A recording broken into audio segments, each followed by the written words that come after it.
Dun, dun, dun, dun, dun, dun, dun, dun, dun, dun, dun, dun, dun, dun, dun, dun, dun, and period. And we're gonna do what we need to do, eh? And that's how we gonna do it. This is how we do it, eh, eh. This is how we do it. And we're going to, it says, everyone, EVE, everyone can't take your route. Done. Period. Go live. Go live. Go live. All right. So welcome, welcome, welcome. Grand Rising, Rich Rising, Wealthiest Risings, Bismillah, however y'all want it. All right. However you want it. This is how we do it. This is how we do it your own way. Okay, y'all know what? I've been doing good with cuss words lately. I probably shouldn't bring this up, and I may have cussed and I just didn't realize it because you know they just be flowing so well. But I think I've been doing very, very well with the curse words lately, gang. You know, and the gang's all here. So we're gonna start off with Surah Al-Fatiha. And that is the opener, the beginning in the Quran. And it is in the name of Allah, the most compassionate, most merciful. All praise is for Allah, Lord of all worlds, the most compassionate, most merciful, master of the day of judgment. You alone we worship, and you alone we ask for help. Guide us along the straight path, the path of those you have blessed, not those you are displeased with or those who are astray. Amen. Amen. All right, so then we're going to go over to here. Matter of fact, I'm going to jump to here first. So we're going to do Deuteronomy 4. Hear, O Israel, the Lord of our gods, the Lord is one. Love the Lord your God with all your heart and with all your soul and with all your strength. Period. Amen. I mean. All right, and then we're going to go over here to Psalms 91. Because this is a collective message. So we talking to everybody around this joint. And hello and welcome and thank you for being here. Come on in. So whoever dwells in the shelter of the Most High will rest in the shadow of the Almighty. I will say of the Lord, He is my refuge and my fortress, my God in whom I trust. Surely He will save you from the fowler's snare and from the deadly pestilence. He will cover you with His feathers, and under His wings you will find refuge. His faithfulness will be your shield and rapport. You will not fear the terror of night, nor the arrow that flies by day, nor the pestilence that stalks in the darkness, nor the plague that destroys at midday. 1,000 may fall at your side, 10,000 at your right hand, but it will not come near you. You will only observe with your eyes and see the punishment of the wicked. If you say the Lord is my refuge, and you make the Most High your dwelling, no harm will overtake you, no disaster will come near your tent. For He will command His angels concerning you to guard you in all your ways. They will lift you up in their hands so that you will not strike your foot against the stone. You will tread on the lion and the cobra. You will trample the great lion and the serpent. Because He loves me, says the Lord, I will rescue him. I will protect him or her. For He acknowledges my name. He will call on me and I will answer him. I will be with him in trouble. I will deliver him and honor him. With long life, I will satisfy him and show him my salvation. Amen. Don't ask me where the other part, the her came in at, but I felt the need to say it because it kept being him, him, him, him, him. Mind you, you know it's a collective talking to everybody, but for some reason, I feel like it needs to be specified because, you know, why not? Anyway, this was the message that was being given to me this morning. This is what was resting in my spirit and my soul. Mind you, it's a lot of stuff that, you know, came in along with that. So the first thing, and this is all my words, okay? So just so y'all know. Don't let nobody tell you how to live your journey. Everyone is at a different place and position along their way. It is like a journey where everyone's destination is at the same place. Like, we collectively get together and say, we're going to go to the mall. But this destination is heaven or Jannah or just the Garden of Eden. All right. But for all intents and purposes, we're going to the mall. All right. So everyone's destination is at the same place, driving to the park or the mall. All right. Or the mall at the park. And if someone leaves early, then they could potentially get there faster than you. So we all, beginning the baby journey. Or you could all be at my house, okay, for all intents purposes. This is my house and I live here. So if someone leaves later, they may arrive after you. So we all was here. We all started off at the same place. And then we collectively get together and decide, this for the people in the back, Then we all get collectively together and decide that we're going to go to the park. But you going to take your car, I'm going to take my car, somebody else going to take, whatever, their bus or whatever they got. Whatever you got for this journey, okay, is what you're going to take. And so if someone leaves later, they may arrive after you. But if they leave earlier and stop at a few stores, you would think that they would get there before you, but you don't know they stopped at some stores, meaning they done read some texts. They done went over here, to this person's house. They done, went to the store. They done stopped and got some food. And for all intents and purposes, they left before you. You thinking that they going to be there when you get there. Meanwhile, you show up, these niggas ain't here yet. So then you call them. And you be like, where you at? They be like, oh, I stopped to the store, this, that, and the third. But again, none of this matters other than for the people in the back who, think they got it all written down and together, because people will try to tell you how you should be living and prospering or journeying on your journey, your life. This is specific to you. All right. Anyway, long story short, but if they leave earlier and stop at a few stores, they could get there after you, or you could arrive before them. Y'all could leave at the same time, and the GPS give y'all two different routes. Your GPS tell you to go down 20.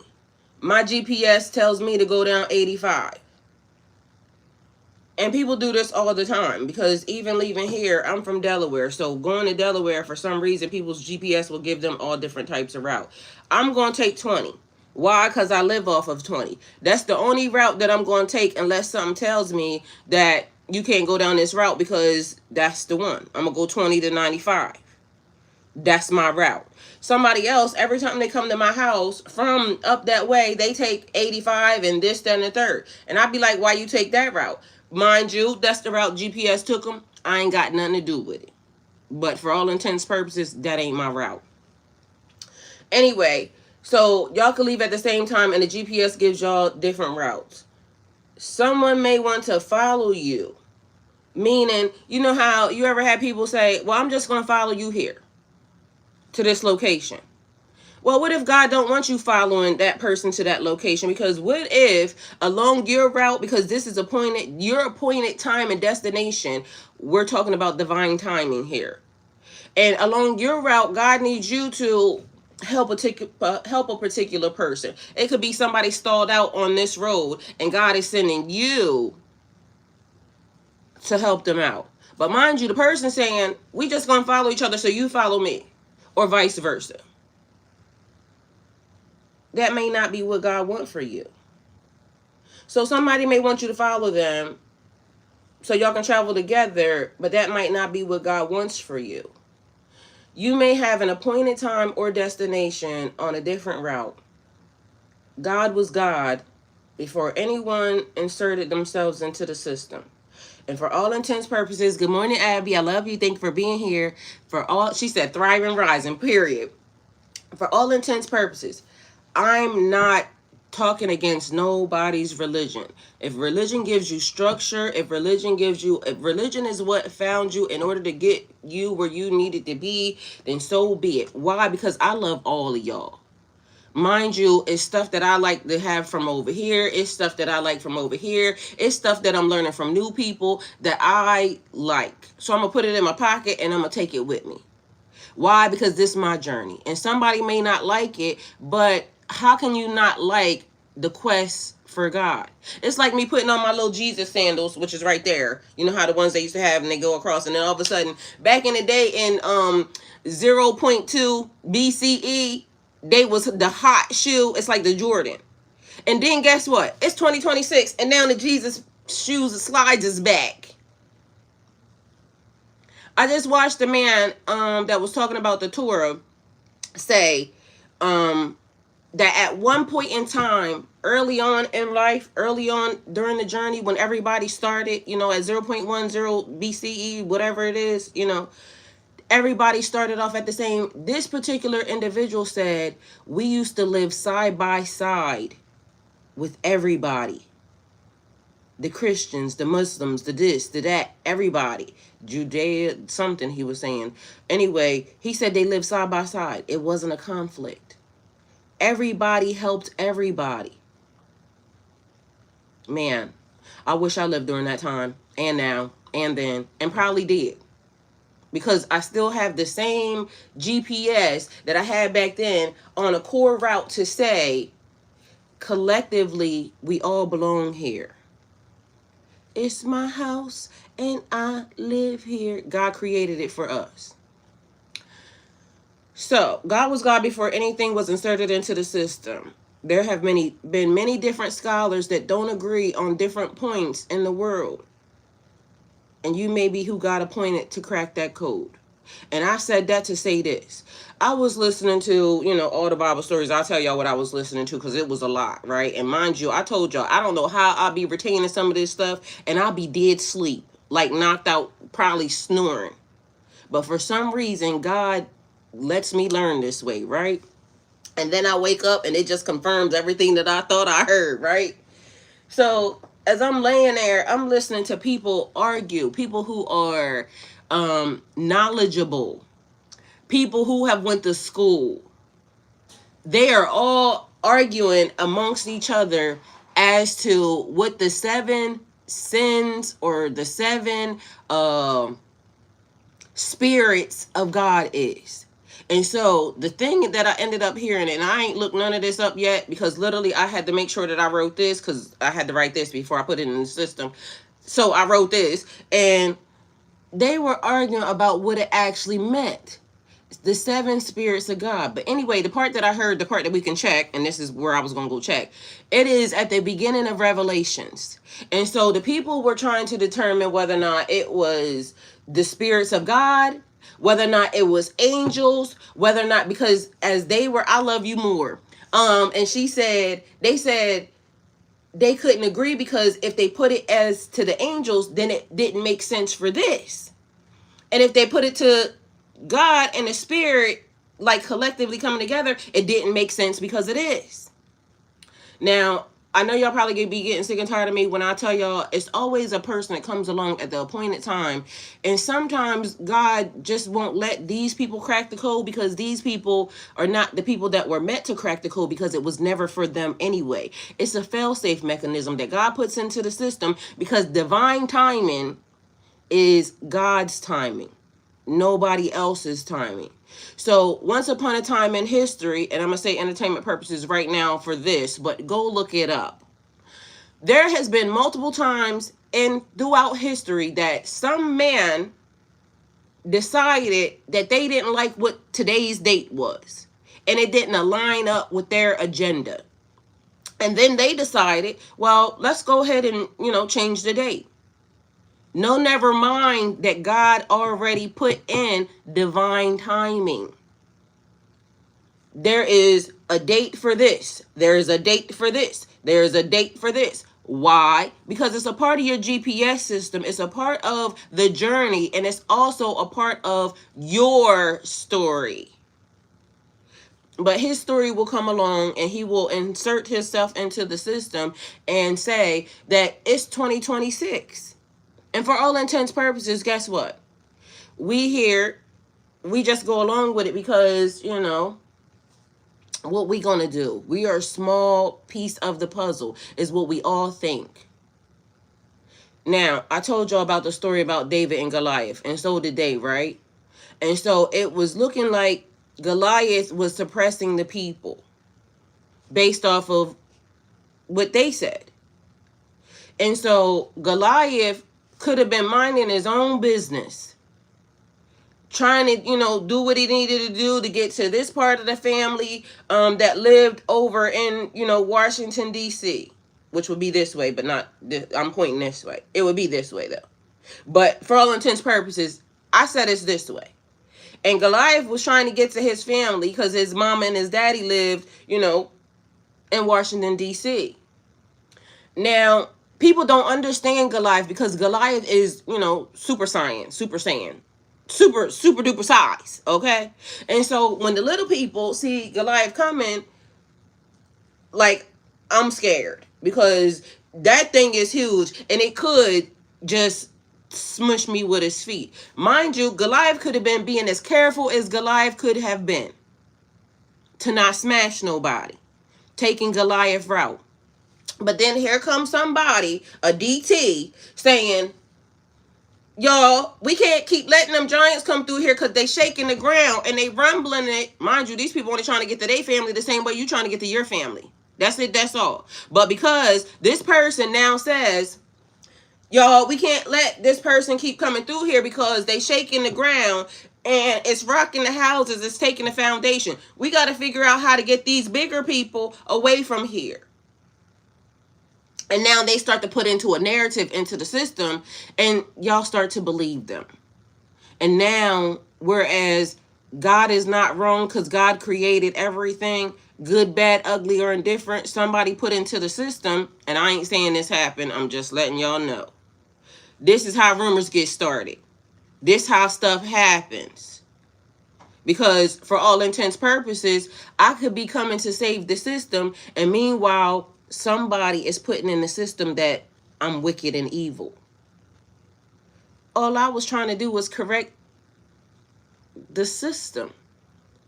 We know they corrupted the system, and all I was trying to do was correct the system, but it goes against their narrative, so they don't like me.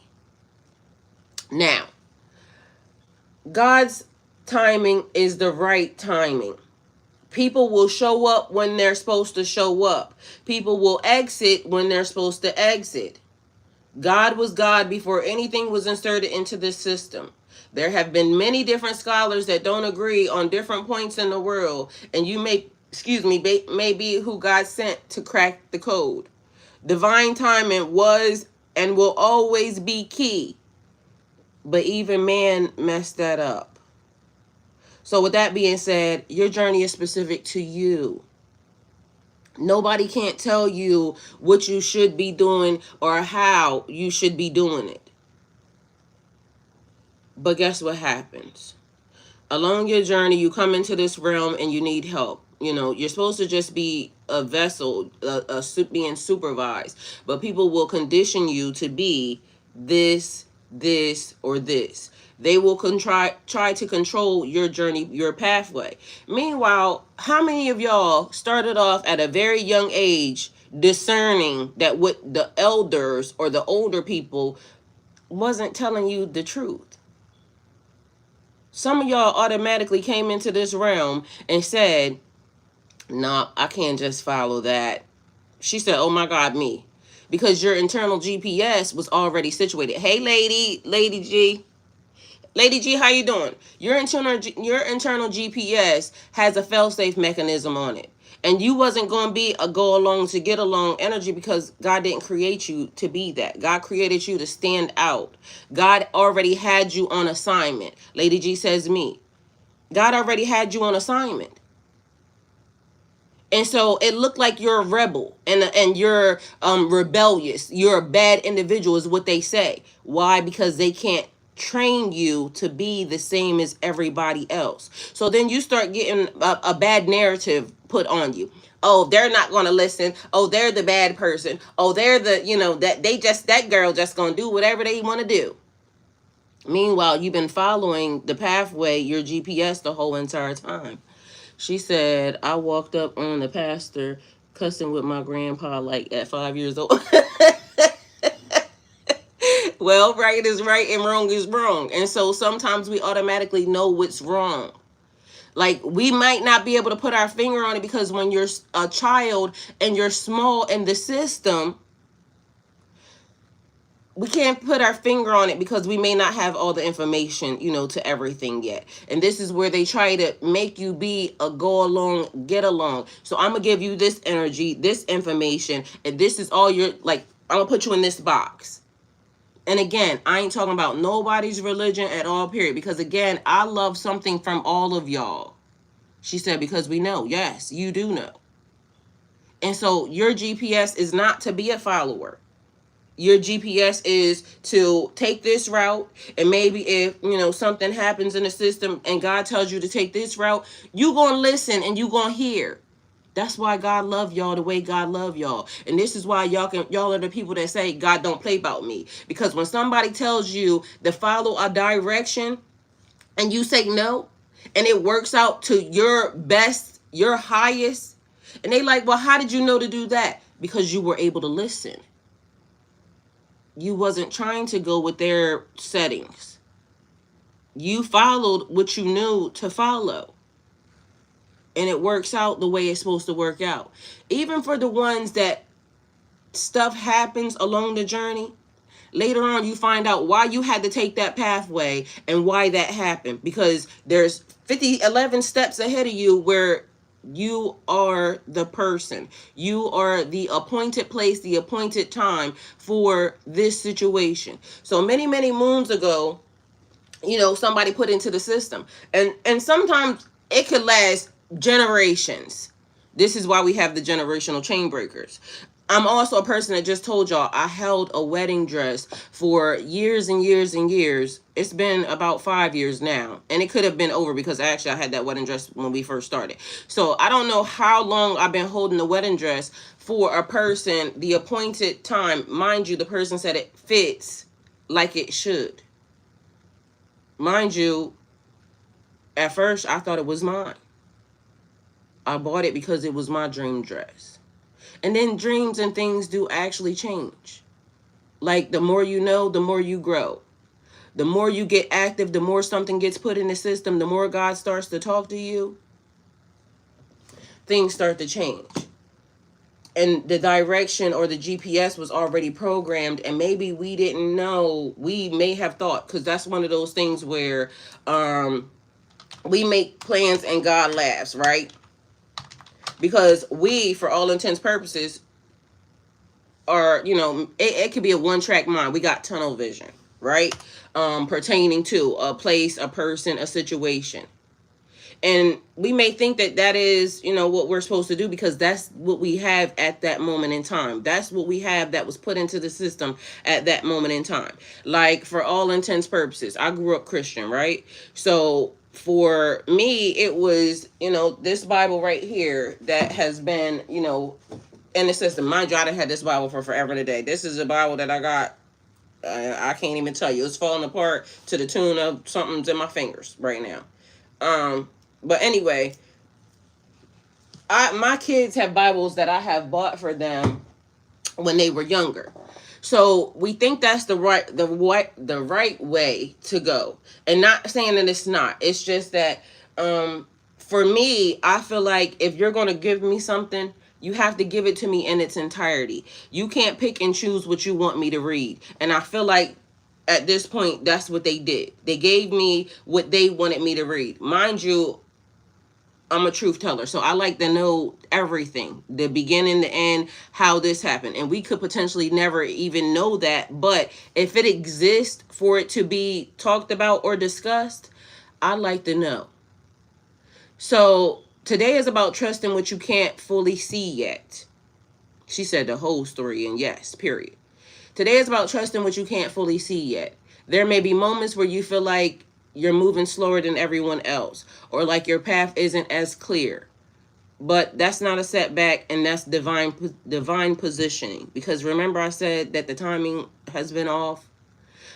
This is like untangle, untie.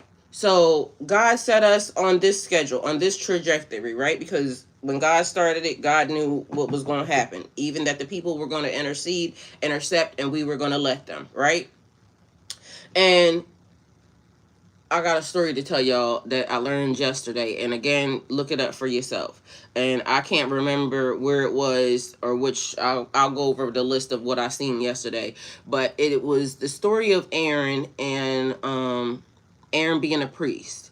And what it was talking about, it might have been in the Torah. I'll look. But anyway, so what it was talking about is that God made everything. God had a set plan and a set play for everything. So God told them that he would be there when they did this whole feast and everything, right? Or when they did this ceremony. And God told them to, put this in there. You create incense. And y'all, I wonder if anybody has ever recreated these incense. But anyway, for all intents purposes, there were incense there, but also the incense that the pagan people use are not the same as the incense that God created, right? And so there was a way for you to create these incense, and God told them, do not mimic this, because these are not the incense for smell that they use. These are the incense that were only designed for God. Somehow Aaron had, I don't know how many sons, but these two particular sons, apparently they would follow Aaron and Moses along the way. I'll look up the story so that way we can make sure we get it right, but I'm gonna just give you the gist. Anyway, long story short, they wanted to participate is what it looked like, or what it seemed like, because as they were talking, they was kind of like breaking down this story. Long story short, God sent down the fire ignited it, but for some reason they don't know where these two got the fire from. Anyway, they approached with incense or something. God killed them on the spot. So now Aaron is missing two sons. Aaron was a priest. Not just anybody could be a priest. So they were actually given the calling and the blessing, because when they told them to take their bodies, it says they still had their garb. The garb wasn't harmed, but mind you, God didn't already gave down a holy, you're out of here. Then told him he couldn't cry. Y'all, somehow, as I'm listening to this story, mind you, I'm driving to the dollar store because I needed to get some candles yesterday. And y'all, my heart sank, because it reminded me of somebody, and it made me feel like, oh my gosh. But this is the thing. This is the reason why he told him that, because remember, he was a priest. They told him that he couldn't cry. They told the people that, they could do whatever, mourning, weeping, whatever. But they told him that he couldn't cry because if he did, it would make it look like God wasn't right. And so he had to stand there and still go through the rites and everything and not mourn his children. But it made sense to me that, how when people are at funerals and things of that nature, they always crying, and in certain cultures it tells you that you're supposed to celebrate their life.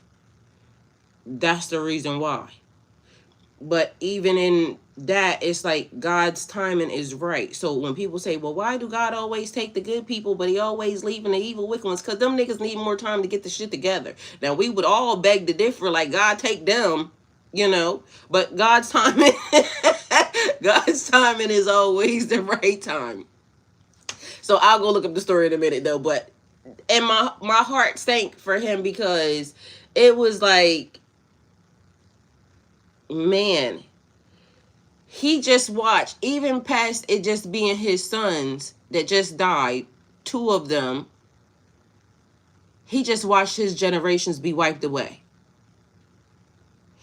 Mind you, in order for you to be a priest, you had to be of a priestly line.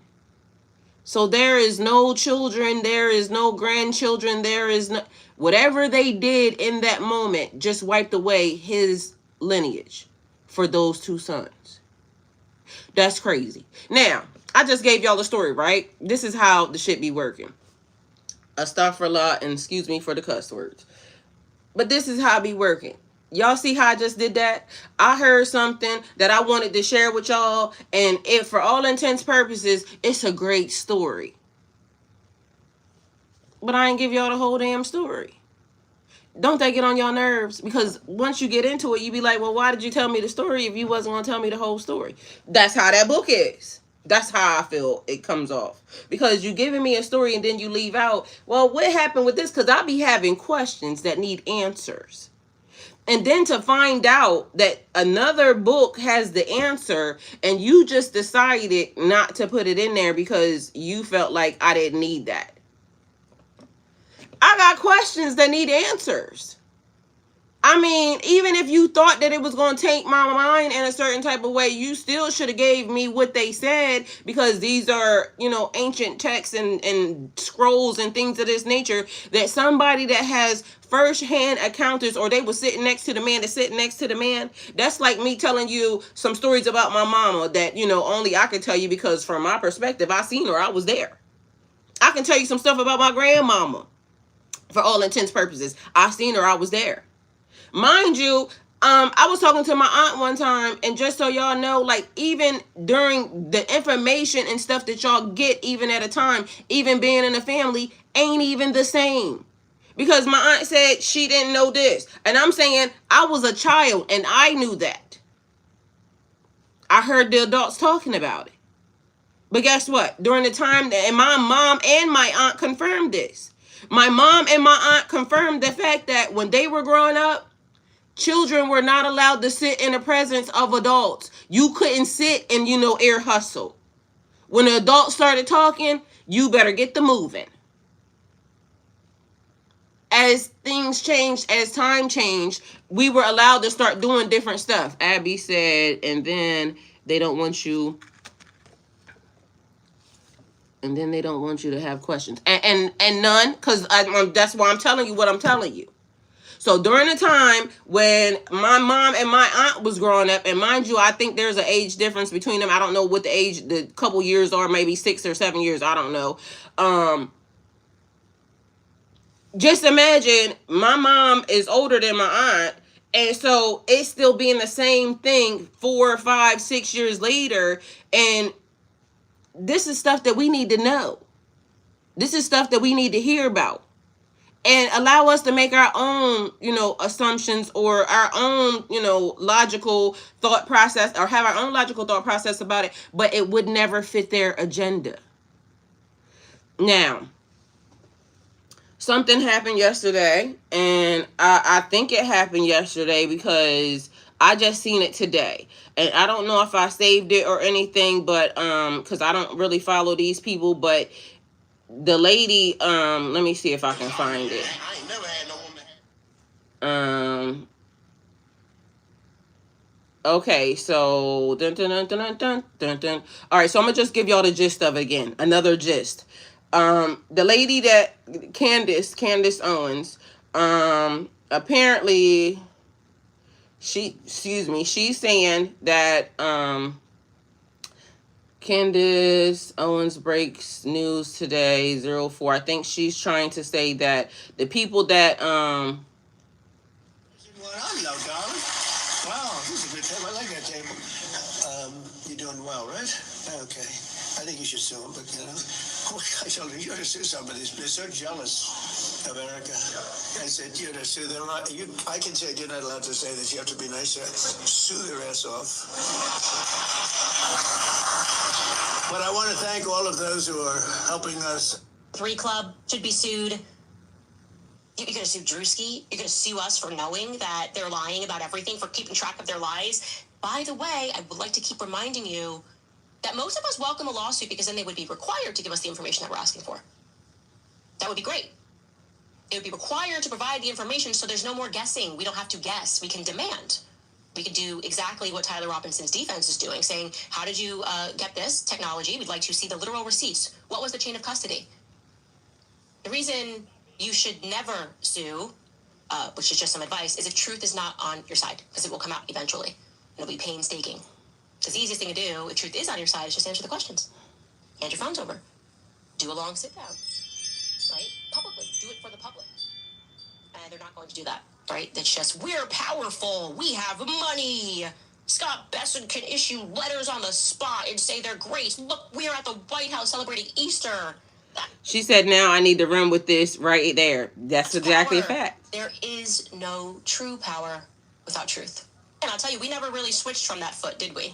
Right? We just like, as soon as we saw that, we were like, that's weird. But maybe there's an answer for it. And then Terrell was all crazy on the phone, and I was like, either way, long story short, y'all heard what she said in that, but that ain't even what I was going to tell y'all. So, thankful for that. But anyway, what she's saying is that those people, when I told y'all Israel is a people, a DNA, she said that the people that have been, trying to pull the strings, the puppet master, she said that they're behind what happened for the 9/11 event, entertainment purposes only. And mind you, I don't know too much about that lady. I don't follow her, but from what I have been seeing is something has now happened to where she has started being a truth teller, like literally on the side of the right side. And for all intents purposes, what I was saying was, why ain't nobody sue nobody yet? Y'all heard what she said. And so as of now, it seems like I'm gonna say it for her because I'll be saying it. We like our lives, okay? We happy here. We just don't like the people that are trying to ruin it for everybody. So pay attention, because if anything happens, know that that lady is starting to say things that them people ain't gonna like. Mind you, at this moment in time, it's not about what they're trying to cover up and what they're trying to hide. Divine timing says the truth is coming out. It don't matter how you try. Good morning, Mike. I love you. Thank you for being here. It don't matter how you try to cover up something. God said it's time. Mind you, it was a prophecy already foretold, because if you go look them up, these are already things that were written. These are things that they try to hide from us. So God's timing is the right timing. When they talked about the age of Aquarius, oh, we can't tell when the age of Aquarius comes in, this, that, and third. Y'all shouldn't look at astrology. Why? Because it was going to tell us when certain things lined up with ancient texts and biblical texts. So I don't want y'all seeing it, because they need to pay attention to it. Entertainment purposes only, because I have to keep saying that now when I start saying stuff like this. But you can go look it up. And she just said it. They'll tell you one thing, mind you, right in your face, it's sleight of hand. Don't let the left hand know what the right hand is doing. I'm telling you this, I'm saying this, but meanwhile, they're doing this. And it's always follow the money with these people, because it's greed always at the top of it. And just so y'all know, it don't matter what happens to anybody. It's God's timing, because they may think that we don't belong here, but God says we do. And until God says we don't, it's only going to be when we don't. Because even in biblical texts, God will say, these people thought they were bigger, they were mightier. Oh, I done got a violation already. What I done did? I said entertainment purposes only. Here I go. Your live is flagged for misinformation. Repeated violations could result in your live being discontinued. I said entertainment purposes only, bitch. Y'all, I told y'all they do the same thing over and over again. Entertainment purposes only, because maybe you said her name, I guess, and I played her thing. So entertainment purposes only. But literally, this is how it works. They're trying to control the information, but mind you, you can go look it up. It can't be misinformation if you can go look it up. You can look it up. It can be proven. It can be given. And I said entertainment purposes only. I am cracking up. Anyway, but them people be controlling a lot. So entertainment purposes only, but them people be controlling a lot. And I'm going to finish the sentence. I don't care what they say or what they do or how they try to say it or how they try to do it.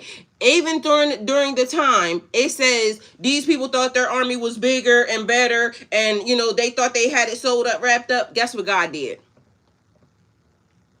Got rid of them. All of them. So it don't matter.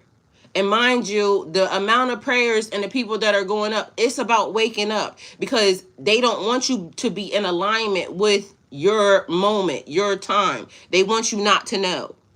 Mind you, I just watched the video. Again, you know what they keep pushing? Same exact narrative and entertainment purposes only. But the nigga said it. You can go find a video. Them people, the same ones we was just talking about, said that they keep pushing a narrative about the young black people. Why? They said they're afraid of them. Everybody keeps saying they're afraid of the young black people. Why? Because the young black people ain't running. The what do they call them? We Gen X, the YNs basically are the ones that they're basically talking about, because the older people, they knew, just I can give you a book, you're gonna be controlled. The YNs don't give a fuck. You want to know why? Excuse me the language, but they already think that it's horrible here anyway. So they rather go and lay down their life for, whatever it is that's happening. All they have to do is be pointed in the right direction. Give them a target. And they don't want it to be them. So we also have to be mindful that they are doing things ahead of time. This is the reason why they took cursive writing, y'all, from y'all kids. Entertainment purposes only. But they took cursive writing. Because they didn't want the younger blacks, the people that they're talking about, to be able to read and write in ways that would make them question anything that these people are doing. So we're going to have to be mindful that the call, that when they say the call is coming from within the house, I already told y'all what they said about, who they are at war with.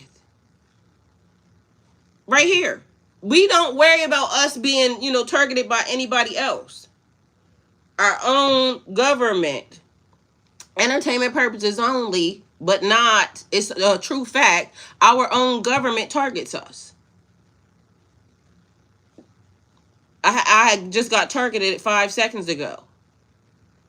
They don't want you saying certain things. They don't want you knowing certain things. But meanwhile, it's not that they won't stop doing the thing.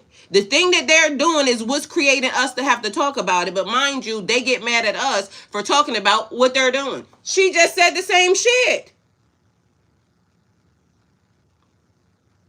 This is the great upside down. You will be targeted for being able to pay attention or able to acknowledge when somebody's doing you wrong. Right, make that make sense. I can't, because I don't know how. Because in my mind, just like the man said about yesterday, I was watching something else, and the guy says that at one point in time, they used to be proud to be racist. They used to be proud to be slave owners. They used to be proud to have said and wrote that they did certain things to people. But then all of a sudden, now they're not proud anymore. Ty said, I can't. I'm just saying. Like, at one point in time, they would be proud to talk to their homeboy like, oh, I did this, that, and the third. But somehow, they done got conflicted, and now they're embarrassed about it. So now they don't want to talk about it. But you did it, and it happened. And mind you, you're still trying to do it, but now you're just trying to be quiet about it. You can't do that. That ain't how you gonna do it. Like, if you gonna do it, we gonna talk about it. You're gonna have to talk to God about it. So, divine positioning. Not every route is meant to be crowded. Some paths require solitude so you can hear clearly, move correctly, and become who you're meant to be. You're being guided. And it's funny, look, even the fact of them giving me a violation. Literally this morning, they gave me a thing talking about you need to go live more. How come? Because every time I go live, y'all try to kick me the fuck off. Every time. Because I'm going to be saying stuff. Mind you, not nothing that you can't go look up. Anyway, move correctly and become who you're meant to be. You're being guided away from comparison and pulled deeper into alignment, because divine alignment is God's alignment, God's timing, not their timing. She said, no, they didn't come with that. Yes, they did, girl. I got a whole note behind it. Your people are wanting to see your lives spark conversation. Yeah, and then you try to kick me the fuck off. Period. Like, I don't understand it. Make it make sense. I can't. So pay attention today. What feels peaceful, not pressured. What flows, not what you're having to force. What aligns, not only what looks good. Okay, so let me go find out about Aaron. All right, so tell me the story of Aaron. when his sons died. And mind you, the funny part is depending upon which text you look in, you could also be getting a different story. That's the other thing. So it says the story you're talking about comes from the book of Leviticus, so y'all can go find it there.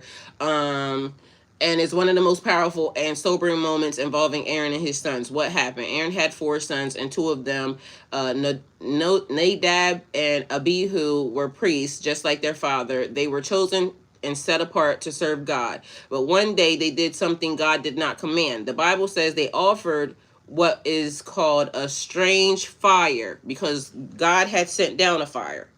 And we don't know where they got the fire from, because what I was listening to was breaking this shit the hell down. So, what is called a strange fire before the Lord, meaning they approached God in a way that was outside of his instructions. Because of this, fire came out from God and consumed them, and they died instantly. So then it says, why did it happen? It wasn't random. It was about obedience and holiness. God had given very specific instructions for how he wanted to be approached, especially by the priests. Nadab and Abihu ignored that and acted on their own terms. It shows that you can't serve God in any kind of way.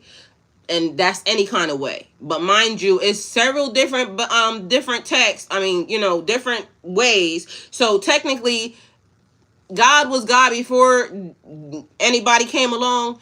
Everybody serving God in their own way. And that's the thing. And mind you, when the time got taken away, everybody serving God in their own way. Mind you, even right now, it's Passover, right? And I don't know too much about Passover because I'm, learning some stuff. I don't know too much about Passover, but literally they're saying that the way God told them to be able to do Passover, they can't do it because, one, there has to be a certain type of temple. It has to be a certain type of this, a certain type of animal. It has to be a certain type of everything. So everybody is off basis and off track, just so y'all know. Yes, that's why I wondered if it was imposter God. Listen, it's a lot of stuff that's happening around here that, based off of what they said, and that's all of them lining them up, ain't right. Okay, so do with that information what you will. This is why I'm telling y'all, God was God beforehand. God's going to be God in the middle. God going to be God in the end. And mind you, take what y'all need. Leave the rest. Don't listen to nothing I got to say. Go look it up. Don't put me in a category with nothing other than anybody saying God was God beforehand. And go look it up for yourself. Because I ain't bashing nobody, nothing. All I'm trying to know is what is the right way. And from what I'm gathering, ain't none of y'all got it together fully and solely. So, talk to your mammy about it. Don't try to bash me. But literally from everything that I'm seeing, this person doing this, this people doing this, this people doing this, this people doing this. And God ain't told none of y'all to do none of that. And then the stuff that God told y'all to do, y'all ain't doing. It was the don't cry part for me. Well, hold on, let me get to that part. Give me the actual story. Give me the actual story from the Bible. All right, and then we got to make sure that it even crosses over, because some stories, I don't know, remember the Torah only has 5 books. So this may be in there because I don't know which 5 they got. And like I said, I ain't nobody's Bible scholar. Everybody got to do what they got to do. Leviticus 10:1-3 says, Nadab and Abihu, the sons of Aaron, took either of them his senses and put fire therein and put incense therein and offered strange fire before the Lord, which he commanded them not. And there went out from the fire, Lord devoured them, and they died before the Lord. Then Moses said unto Aaron, this is it that the Lord spaketh, saying, I will be sanctified in them that come nigh me, and before all of the people I will be glorified. And Aaron held his peace. Mind you, the way they was breaking it down, it says Aaron was silent. The nigga said nothing, okay? Because this is what happened. And then it says, after this, Moses called relatives to carry the bodies outside the camp. Aaron and his remaining sons are told not to mourn publicly. It's Leviticus 10:4-7. or leave their priestly duties because they were anointed. They already had on the holy oil. They already had on the holy garb. They were not allowed to go anywhere. They were not allowed to do anything because it would make it look like God was wrong. Then it says, I will be sanctified in them that come nigh me. This is the heart of the message. God requires holiness from those who come close to him. Like, mind you, then something else happened. And whatever it was, I'll see if I can go look it up because I remember. That's when then they got commanded not to drink. Like, somebody came in front of God, wiggled up. All right, entertainment purposes only. Mind you, that's funny because we used to say that, me and my brother, know when we would be trying to, it was code for somebody was drunk when we'd be talking about the adults. Period. That's what we would say. Somebody was wiggled up. All right, so yes, where my brother at? I'm trying to tell you, yeah, when you get wiggled up, that's intoxication. What happened after that? Enter. Because mind you, I done seen people like that Easter stuff that she was getting ready to talk about. Because I'm telling y'all, she was probably getting ready to tell them about Easter something. Mind you, pagan stuff that people are going to be held accountable for, like the people who did it, but also like, because you got to go back and look at what it was. Like, we've been knowing it for years, and not to mention, guess what? I did it too, still knowing what it was. So I ain't judging nobody. Everybody got their own, whatever. Let me see. I see you over there. Hold on. Let me see. Hey, give me 1 second. It's somebody over on my other platform. Let me see what they said. I'm sorry. I just now seen you pop up too. Because I got all the platforms up. Let me see what they say.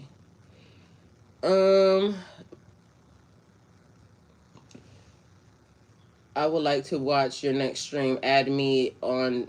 Okay, well, my streams are you're doing well. I just follow you. Keep it up. Thank you. My 8:15 every day. Somebody over there talking about some hey bro. Hey. Y'all, I'm cracking up. That was on my Twitch today over there talking about. Okay, so let's see. I said what happened after that. After that moment in Leviticus 10, the story keeps going and it actually gets deeper. The bodies are removed. Leviticus 10:4-5. Moses called two relatives, Mishael and Elphans. Listen, charge it to my head, not my heart.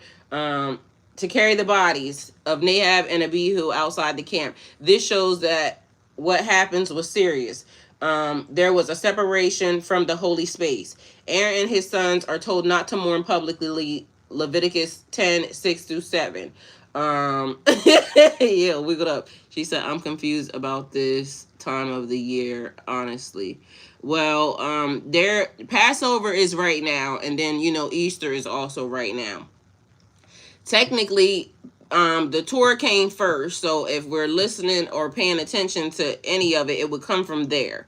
But there's rules and regulations as to what should be happening during this time. Mind you, some niggas got smited for not following the rules. So just know that at this moment, it is Torah that would be present from what I'm seeing. So take it how it resonates.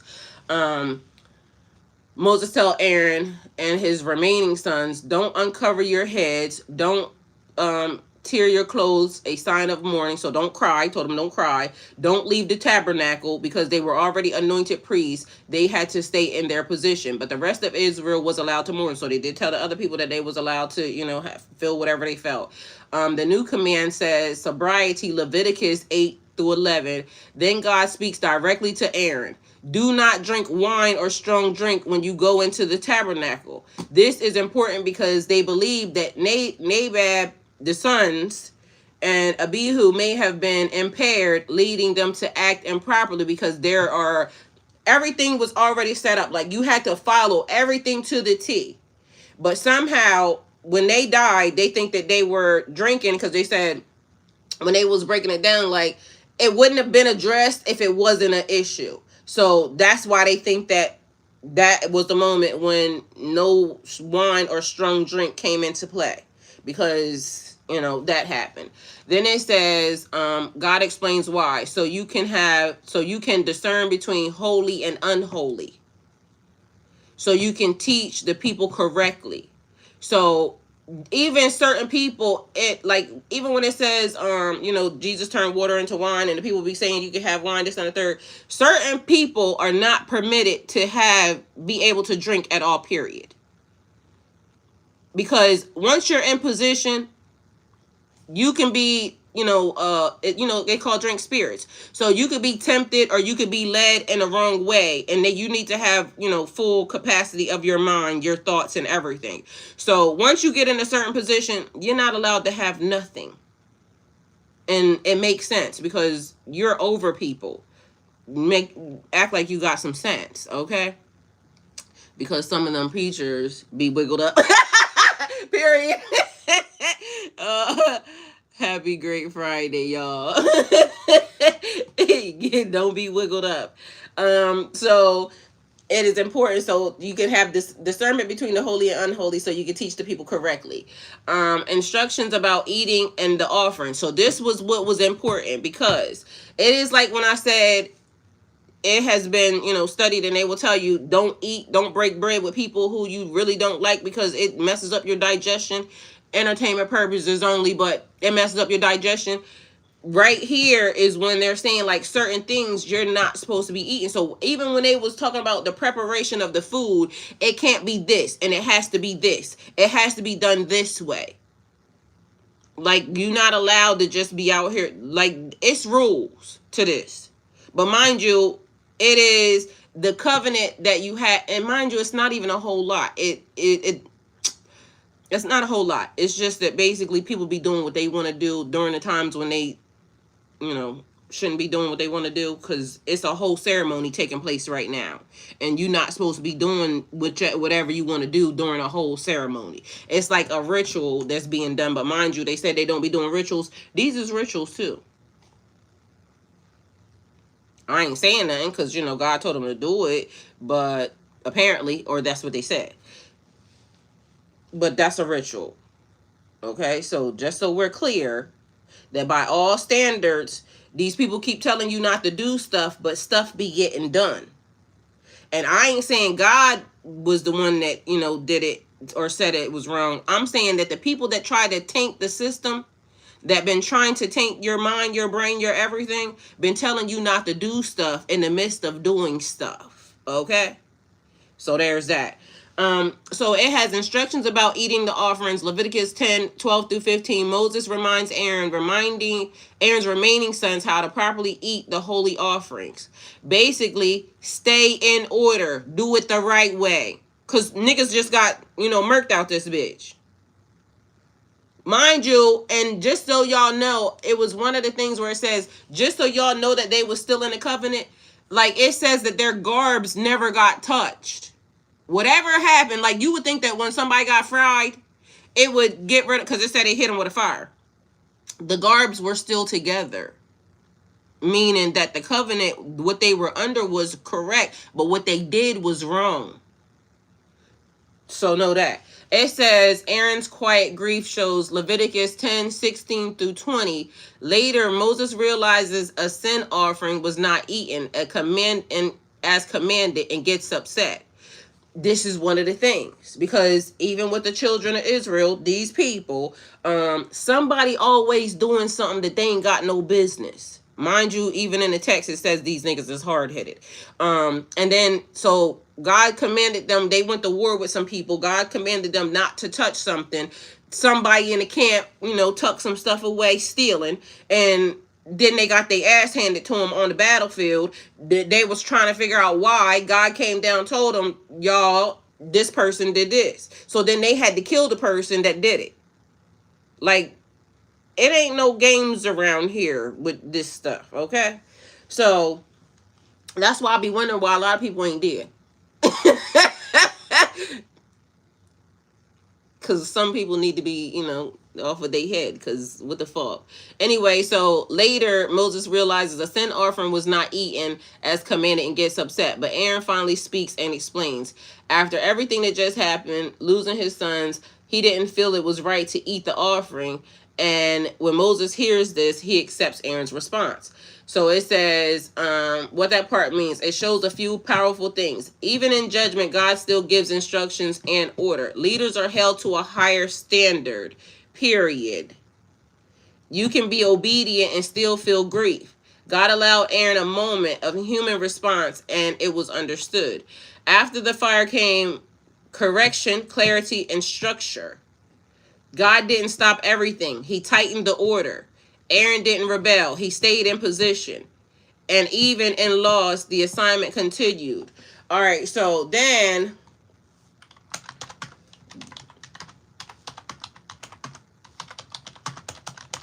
let's see what it says after that. But mind you, I'm gonna go ask if it is showing up in different places, because Leviticus 11, God begins giving dietary laws to Aaron and Moses. This chapter is about clean versus unclean animals, what the children of Israel cannot eat. All right, so this is a thing for real, because technically that's to this day. Y'all would still be under covenant to this day with this, right? Clean animals allowed to eat. God says animals are clean if they chew the cud, have a split hoof. Examples: cows, sheep, goats.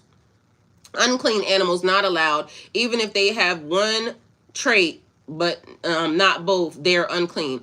Camels, pigs, water creatures must have fins and scales to be eaten. Fish are clean. Shellfish, shrimp, unclean. Birds and other creatures. Certain birds are listed as unclean, like eagles and vultures. Creeping things and many insects are also unclean, with a few exceptions. Why this comes right after, it isn't random, mind you, because one of the things that the thing was saying was, because I guess it was breaking down from this book to the other books or something, or in between there. If it didn't need to be addressed, it wouldn't have been. Meaning, something was happening that made God have to address it. Okay? Because, again, stuff was just happening.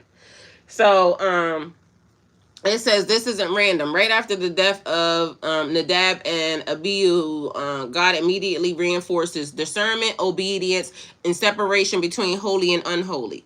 Mind y'all, just so y'all know, everybody is not held to this. So this is like a group of people, and this is why I keep trying to tell y'all about some people who keep trying to put themselves in seats that ain't being given it.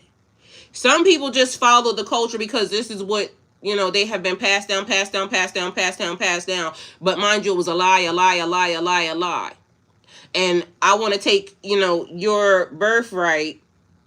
And so I want to tell you, I'm getting you out of covenant. But mind you, you still can't take nothing that don't belong to you, period. You may delay it. You may,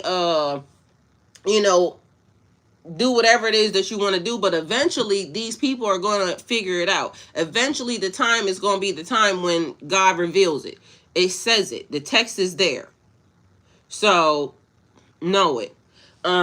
Mind you, I used that word yesterday, but it's either kosher or halal. I think they're the same damn word, but either way, it just means, I'm gonna look them up. But because I was in a store talking to the guy yesterday, and he was it was a white guy, and he has all types of degrees in culinary and everything, but he works at the grocery store. And I said, well, why are you not doing culinary? He said, because although he paid all this money to go to school, and he's, like certified in every damn thing, like literally this man was knowledgeable. The thing that got me was, I had went to the store to get some lamb yesterday. On TikTok, the lamb that I was going to get was the lamb chops, which is like it looked like a little T-bone steak, right? Not the lollipops. It's like look like a T-bone steak, but it's lamb. It's small.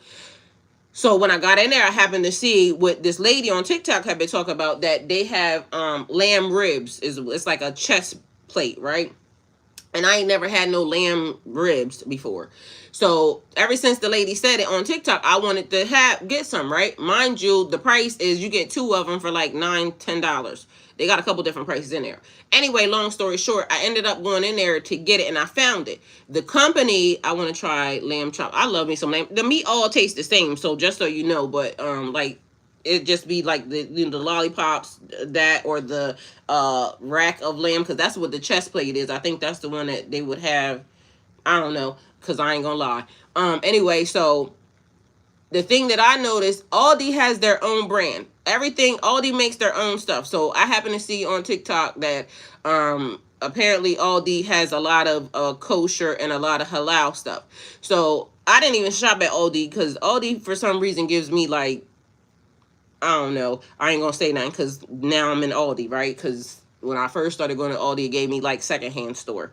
Anyway, long story short, Aldi has, I've been seeing Aldi pop up on TikTok a lot. So I'm like, okay, I'm getting ready to get me some of them lamb ribs. But I was going to the store yesterday to get lamb because that's what I wanted. Also, a part of this is this. What a lot of y'all don't know is that for your DNA and your blood type, certain foods are good for you. And entertainment purposes only, because I ain't nobody's doctor, but look it up for yourself. It says for our blood type, certain things we shouldn't eat.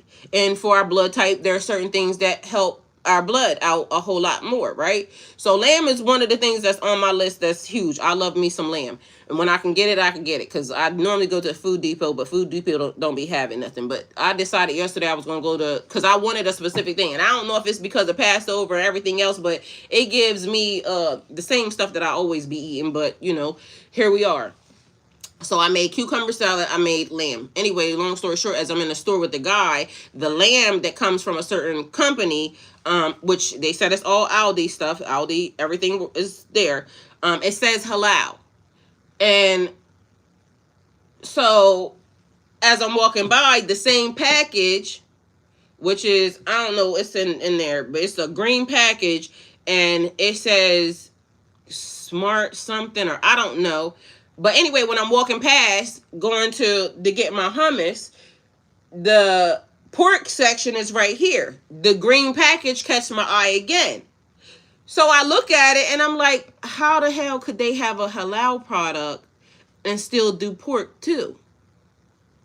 So it was throwing me off, because when it's supposed to be halal, it shouldn't be like nowhere near that. It's supposed to be, done a certain type of way. All of this kosher, right? So I start calling the man over. So as I'm talking to the man, I said, you may not know this, but I'm going to take a chance on asking, and I'm going to have to look it up for myself. I said, but I literally was getting lamb because it's halal. And so then I happened to walk by and I noticed this. So how can this company have this? And he said, just so you know, everything in here is Aldi, period. He said, and that's one of the things that people was getting confused by. So now Aldi is about to go through a whole revamp, is what he was telling me, of their packages and everything. So what he ended up saying was, because I told him, I said, well, I'll end up looking it up, because at this point now I got two different hummuses, because now for some reason I'm literally reading ingredients and everything. Like, y'all, I ain't fucking around, because yesterday, now I can't have fucking Coca-Cola, and I know I shouldn't have been drinking Coca-Cola anyway, and I know I'm all over the place, but walk with me. Yesterday I'm sitting here minding my own business, and as I'm going over this, something pops up on my phone, and mind you, my phone been scrolling by itself, y'all. Music been coming on my phone and everything by itself, and I've been cracking up, because literally whatever God is doing, this is funny, because y'all, the stuff that's playing is going along with whatever's happening. Hey, Cornelius. So anyway, something from Coca-Cola pops across, and then it says Coca-Cola is now teaming up with Meta. Entertainment purposes only. This is something that I've seen, so I don't know if it's true or not, but it says Coca-Cola is now doing something with Meta and something else, and they're putting something in the drink that is nanotechnology and something more like, I don't know. All I know is, mind you, my son just walked in the door with a fresh Coke at that time. And this is why I said I was cracking up laughing, because God, I'm literally holding the drink, just got it in my hand, then took some sips, and it says, the person that's giving the thing says, oh, and it goes past the blood-brain barrier. So I got my ass right up and went right to the sink and dumped the shit the fuck out. Like, I can't, and mind you, I said out loud, I can't have nothing. Now I can't have Coca-Cola, so fuck this. So anyway, long story short, so I'm now talking to the guy. So now I'm in the store. I'm reading all the ingredients and everything on everything. When I looked at the lamb, it said lamb. Girl, I got right up and dumped that shit out right in the sink, mad as fuck. But McDonald's, Coca-Cola, y'all won't see me no more because y'all got me fucked up. So I ain't doing that. Mind you, I literally just seen that they put some Coca-Cola out that is supposed to be kosher. It has a yellow top on it that they did for Passover, and some people said that they've been because what it's supposed to do is supposed to have cane sugar, pure cane sugar in it, and it's not supposed to have whatever. But then it made me wonder, like, this would be the time for y'all to be trying to get some people, because, you know what I'm saying, I don't fuck with y'all like that. And then when y'all start doing stuff, then it make me question. So I ain't getting none of that either. But anyway, so as I'm talking to the man, I said, I'm gonna have to look this up because this package has the same packaging as this, and this is saying halal, but meanwhile that's pork, and you know pork ain't halal at all, period. But it has the same packaging on it. So it could just be the fact that, you know, the way it's grown and this, that, and the third. But anyway, long story short, about 15, 20 minutes later, I'm then standing here talking to this white man about food and what's going on. And he giving me the download and the tea about, you know, certain things that he noticed that was going on in the culinary industry and why he ended up being over here at the damn Aldi's. And it was just a great conversation. Anyway, long story short, the hummus that I normally get, right? I'm looking at it, comes in a bigger container, you know, and I'm looking at the ingredients, and it got too much stuff in it for me. So now I go to the top of the rack where the other hummus is smaller, costs a little bit more, but it say, you know, whatever is in it and just water. So y'all mean to tell me that y'all can act mind you, and the preservative, I ended up wanting some, because I can't have the soda now. So now I'm looking at the juice, right? So I'm going through all the juices. All the juices is saying something really strange and weird, because now they got fructose something and something acid and this, that, and the third. And I'm like, why are y'all doing that? Then I go to the Simply grape juice. Why, y'all, it got grape juice, it got water. In order to preserve it, guess what they put in it? Lemon.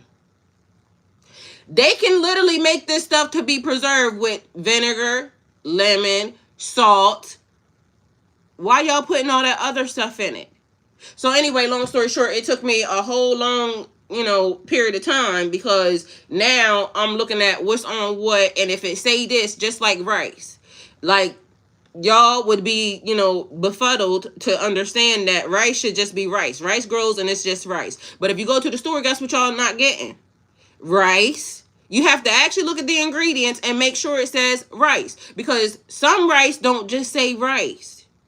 It is this, and this. Mind you, like I looked at something on steak. Some of it has glue or some shit. It's not even a whole thing. It's like people are putting shit together, and then y'all, the food system is really crazy right now.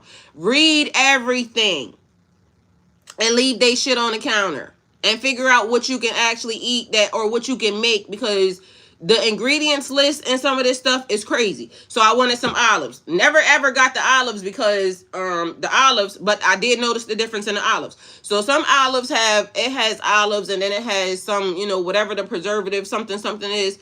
But do y'all know that they can actually preserve it with some wine vinegar? They can put olives in a jar and then put wine vinegar on it, and that's it. And it's shelf stable. It's a lot of stuff over here that is banned everywhere else, and this is why. Yes. And so now I'm looking at, because of this, you know what I'm saying, things that you should be eating and should not be eating. Now I'm actually actively looking at the things that I should be eating and shouldn't be eating, and now realizing that a lot of, you know, the things that I could potentially like or have liked is here. But anyway, we got to be mindful of what we eat. And so it isn't random. And right after their death, it is discernment, obedience, separation between the holy and unholy. Then you are, as you're growing, as you're ascending, as you're learning,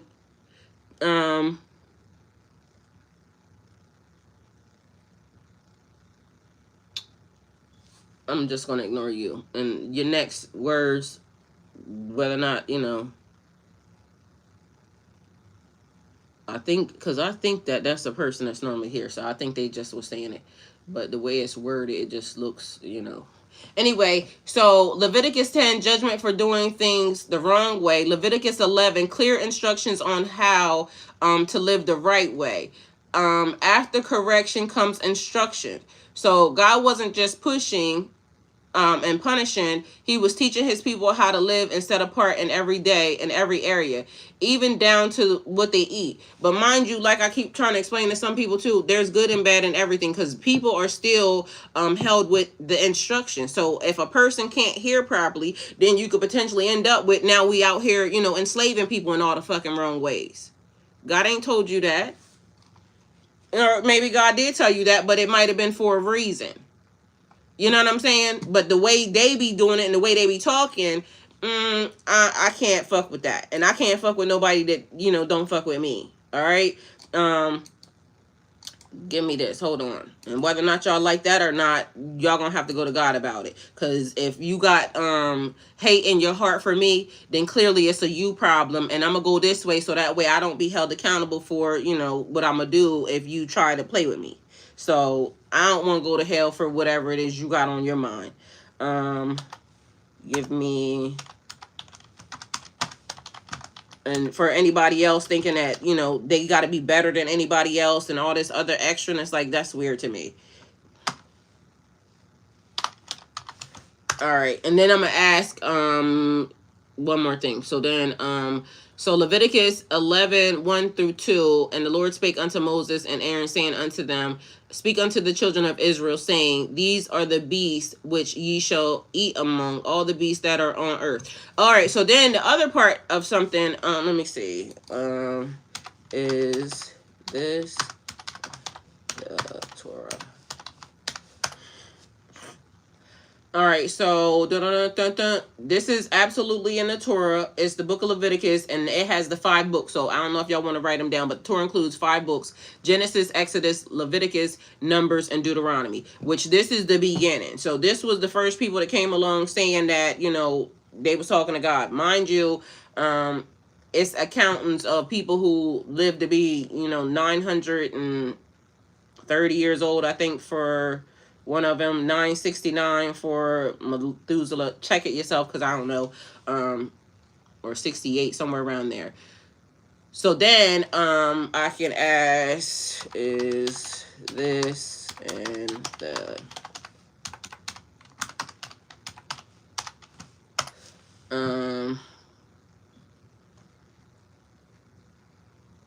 Okay, so it's in every book. All of this is in every book. I guess because it's the first 5 and it's the beginning. So what anybody changed, I don't know. So that could be another question. So even in the Ethiopian Bible, it says, yes, and the story of Aaron and his sons, along with the book of Leviticus, are included in the Ethiopian Bible canon used by the Ethiopian Orthodox Tawido Church. But mind you, I was looking at something yesterday that came across too, and it was the Gizis that was there. That's actually the language. Mind you, what ended up happening was, and how they actually got saved, so entertainment purposes only, I'm gonna say this, which I believe it. The only reason why they got saved is because they didn't understand the language. The Romans and the people that started, trying to mess with stuff, didn't understand the language, and they kind of dismiss the people. So you know how people will say, not being rich saved your ass, like when they had all that stuff that was happening just recently, and all them people went abroad for New Year's, and then they got stuck over there because then people started doing strikes and whatnot, and then all of a sudden the people started saying that this person has a disease and this, that, and the third, like it was a whole little thing coming across, entertainment purposes only, slipped through the cracks. Yup. Like certain things that save you throughout history because you wasn't a part of this, so it kind of saved you. That, so they minimized them, or they didn't think nothing of them. Meanwhile, these was the people that they should have been, actually, you know what I mean? Look, no, they shouldn't have been, but if they knew, they would have been on their ass, because these is also the people that they think have the Ark of the Covenant. And it makes sense because these people went up in the mountains on their ass, and that's how this got preserved. So technically, if they could have corrupted it, or finagled it and got rid of it, they would have. Mind you, I was also watching something about the people that actually do, the Ethiopian people that actually are the priests that write this. Like, they start writing this stuff at a young age, and that's all they do. Nothing else. And you ain't allowed to just be roaming around. So they wasn't playing when it came to this. They knew something was going to happen. Like, I don't know what the word that they got, but they got the word that don't play with these people. It's like them Sentinelese people that every time you come over here and touch this property, we gonna get rid of your ass. They got it right. They don't let them people come over there. They don't let the colonizer come and try to colonize. They don't fuck around. So I like that for them. Entertainment purposes only, because they be like, get somebody else to do it. Anyway, the Ethiopian Bible includes Leviticus. The Ethiopian Orthodox Tawido Church Bible contains all the books found in the standard Old Testament, including Genesis through Deuteronomy, which means Leviticus, where the story of Aaron's sons is found as well. It says it's part of the Torah, just like in Jewish, Protestant, Catholic, and most Orthodox traditions. Leviticus is a part of the Torah, Pentateuch, and the first 5 books of the Bible. The Ethiopian Orthodox canon includes these too, which is also funny because look at this. It says the Ethiopian Bible has more books, but Leviticus is still there. The Ethiopian Bible differs from the Western Bible in that it includes additional books not found in most Christian Bibles, like 1 Enoch, Jubilees, the Maccabean, but it still fully contains Genesis through Malachi in the Old Testament, including Leviticus. So everything that is, and that's the reason why, even growing up, I always liked the Old Testament. Never understood why, but that was the one that saved was in its entirety. So, all right, so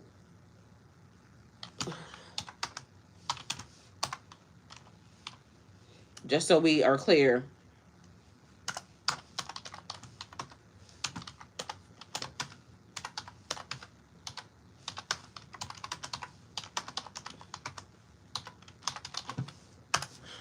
oh, I got one more question to ask you too before I tell y'all this too. So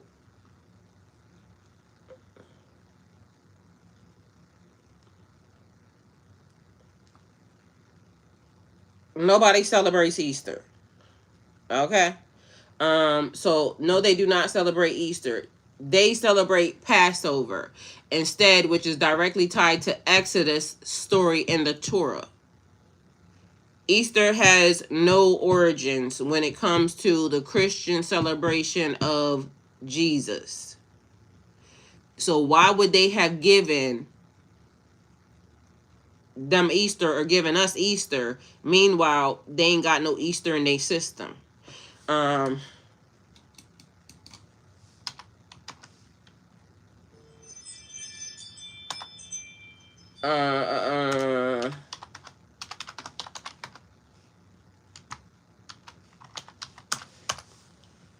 Mind you, and this is one of the things where I keep telling y'all, there's even some truth even in a lie, right? The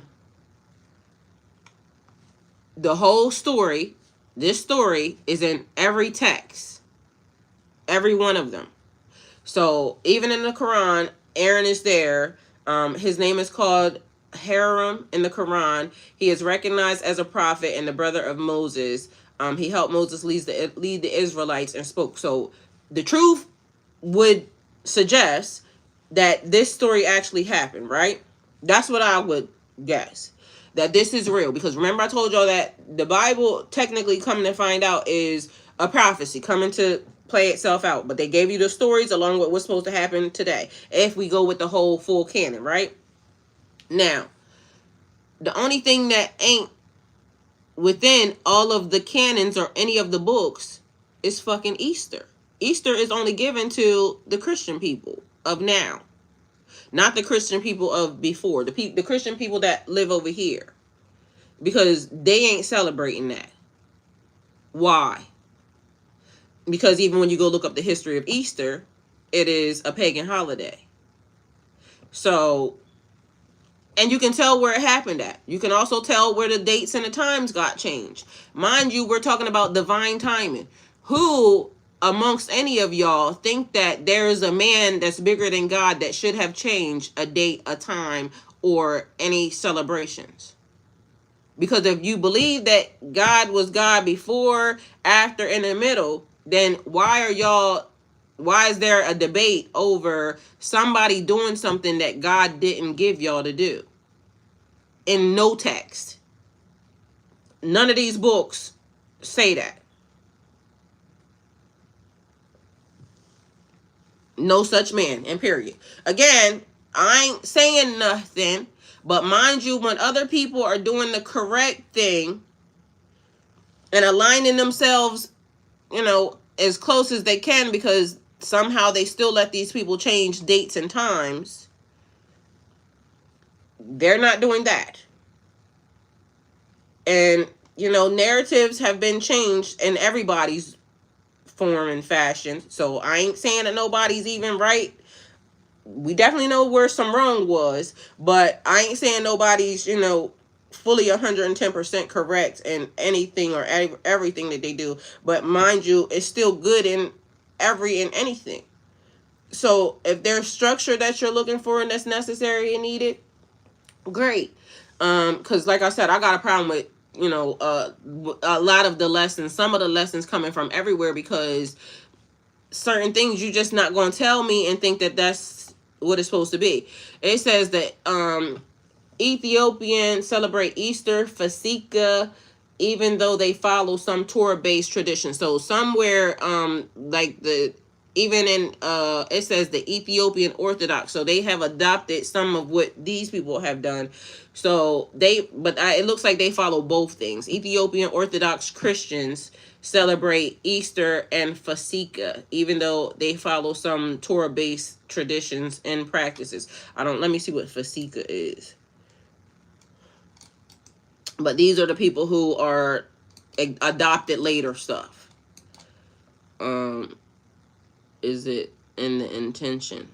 Well, I mean, I don't know what your intention could be if, you change something that God said. And it's in every area. It could be in a translation, but mind you, it's like the lady, what they said, Chili. So I creep. Yeah, and then she came and she said, that her finger accidentally slipped and reposted something. You can slip and repost something. You can slip and like something. But then the people started digging deeper and they said you can't slip and donate to a nigga. So people be trying to lie to cover up what they did, but there's always a trail. So it says Easter in general is a Christian term. So the Christian folks celebrate the resurrection of Jesus Christ after his crucifixion. So I think somewhere in there, even when it comes to Jesus, is weird, because I know in the Quran they call Jesus a prophet. And so that's the thing. But like I said, everybody got their own, whatever that I'm not in agreement with, because like they saying about the last one, like, you're not going to tell me that the earth is still going to be going along and God ain't going to send nobody else, or can't send nobody else. Like, so it's certain things where, to me, I feel like it may have, the direction was pure, but then people go to insert themselves and try to make themselves as important as God, and you never gonna be that. And so that also leads me to this. There was something that I was listening to yesterday, and it talks about when the angel, that got cast out, right? And a part of his whole issue was wanting to be like God, exactly like God, exalt themselves above God. And that seems to be where the error always comes in at with the people. Like, it's okay to be you, it's okay to have your journey, but for some reason it almost seems like they always want the other journey. So what I was listening to, it was saying the angel, it was like the highest ranking angel.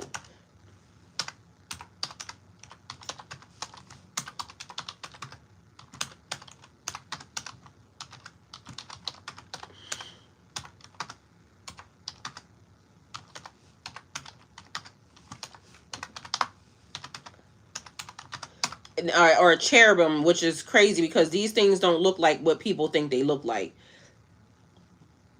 All right, but also the thing that caught me was, and this is the reason why I remembered it, because it pertained to Aaron as well.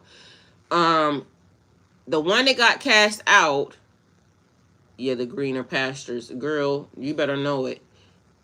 This is what's funny. The angel that got cast out, the same things that the priests had around them here is what that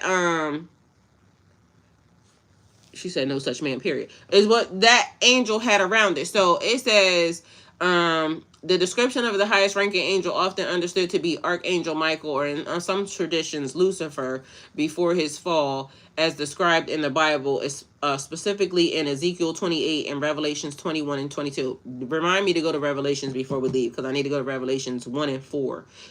That's stuck in my brain.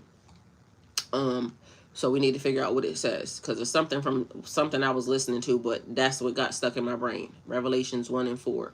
Ezekiel 28 and 13. Thou hast been in Eden, the garden of God. Every precious stone was thy covering.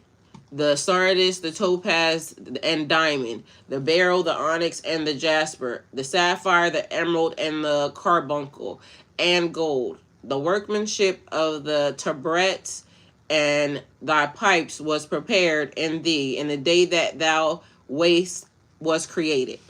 Now, the angel wore these, and then people will tell you, like, in this day, oh well, God don't agree with this, that, or the third. But mind you, these are the same stones that Aaron and them had in their breastplate. So the stones that were mentioned around Archangel's neck covering, sardis, red stone, often carnelian, topaz, yellow and gold, diamond, beryl is greenish stone, onyx, black or striped, jasper, various colors, often red or green. Then it says sapphire is blue, emerald's green, carbuncle deep red, and garnet, right? Then it says these stones are described as part of his beauty, glory, and position in God's creation. The stones symbolize perfection, beauty, and divine glory. They are also thought to represent attributes of God reflected in the angels. Some traditions link them to high priest breastplate right here in Exodus 28, which also had 12 stones representing the tribes of Israel. So why do people have such an issue when they saying something about the people, the spiritual people with the stones and this, that, and the third, but also, these stones vibrate to a certain frequency? But that just threw me yesterday, because it was making me wonder, like, that was on an angel, the highest ranking angel. And then God then again goes and gives it also to the priest. And in order for you to be a priest, you have to be, okay, let me look at this up. So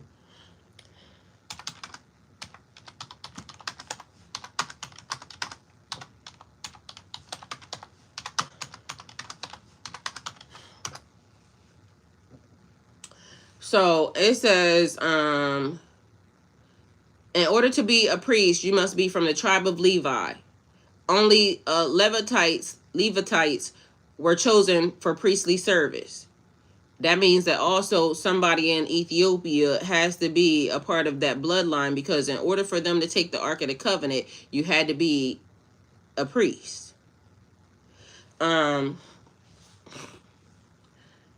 There were specific requirements laid out in the Torah, and here's the breakdown. Tribe of Levi. You must be from the tribe of Levi. Only Levitites were chosen to a priestly service. Within the Levitites, only descendants of Aaron could serve as priests.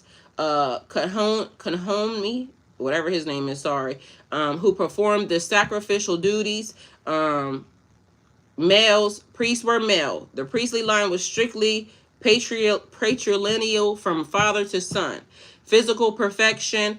Priests needed to be without physical defects. This included no blindness, no lameness, no missing limbs, or other disqualifying conditions. Ritual purity. Priests had to maintain ritual purity. Could not marry women who were divorced or prostitutes. Could not have contact with dead bodies except their close relatives. Special training. Priests were trained in the tabernacle temple rituals, how to offer sacrifices correctly, how to perform ceremonial washings, how to handle holy objects and offerings. Priests were anointed by God through Moses. Abby, they damn sure always put that in there, don't they? how to perform ceremonial washings, how to handle holy objects and offerings. Priests were anointed by God through Moses. Exodus 28 through 29. This was a spiritual consecration, marking them as holy and set apart for service. Dedication and obedience. Priests had to follow God's instructions exactly. As we saw in the story of Nadab and Abihu, disobedience, even as a priest, led to death. Leviticus 10. So, to be a priest, Kohen, I think that's the name of a priest, Kohen. You have to be a male descendant of Aaron, be from the tribe of Levi, be physically whole, maintain ritual and moral purity, be trained in sacred duties, be anointed and consecrated, and obedient to God's commandments. Now, y'all also heard what I told y'all earlier. Aaron only had 4 sons. 2 of them got killed.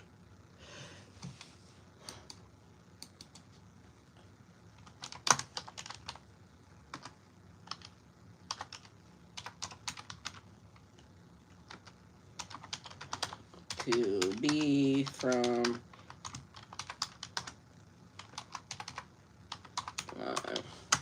now, this is where I keep talking about tracing genealogy and things of that nature, because we did say that the oldest hustled, period.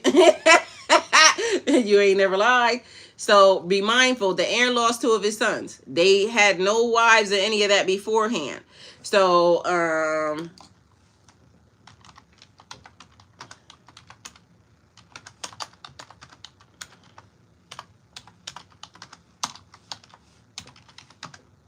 another reason why sometimes certain things go over people's heads, because if they had been paying attention, and the people that were corrupting and messing with the Bible, if they had been thinking properly, and God does what God does, then they would have already realized who would have been a part of Aaron's lineage. Because if you're looking at the book, and the book tells you that 2 of the sons got smited, God didn't care. So who did Aaron's other sons marry?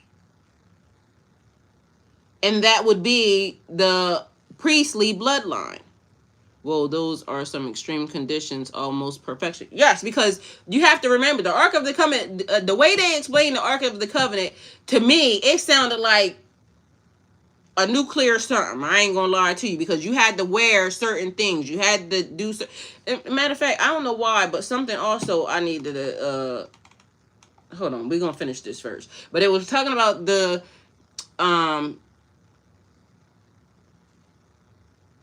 angels that got sent, that got cast out of heaven.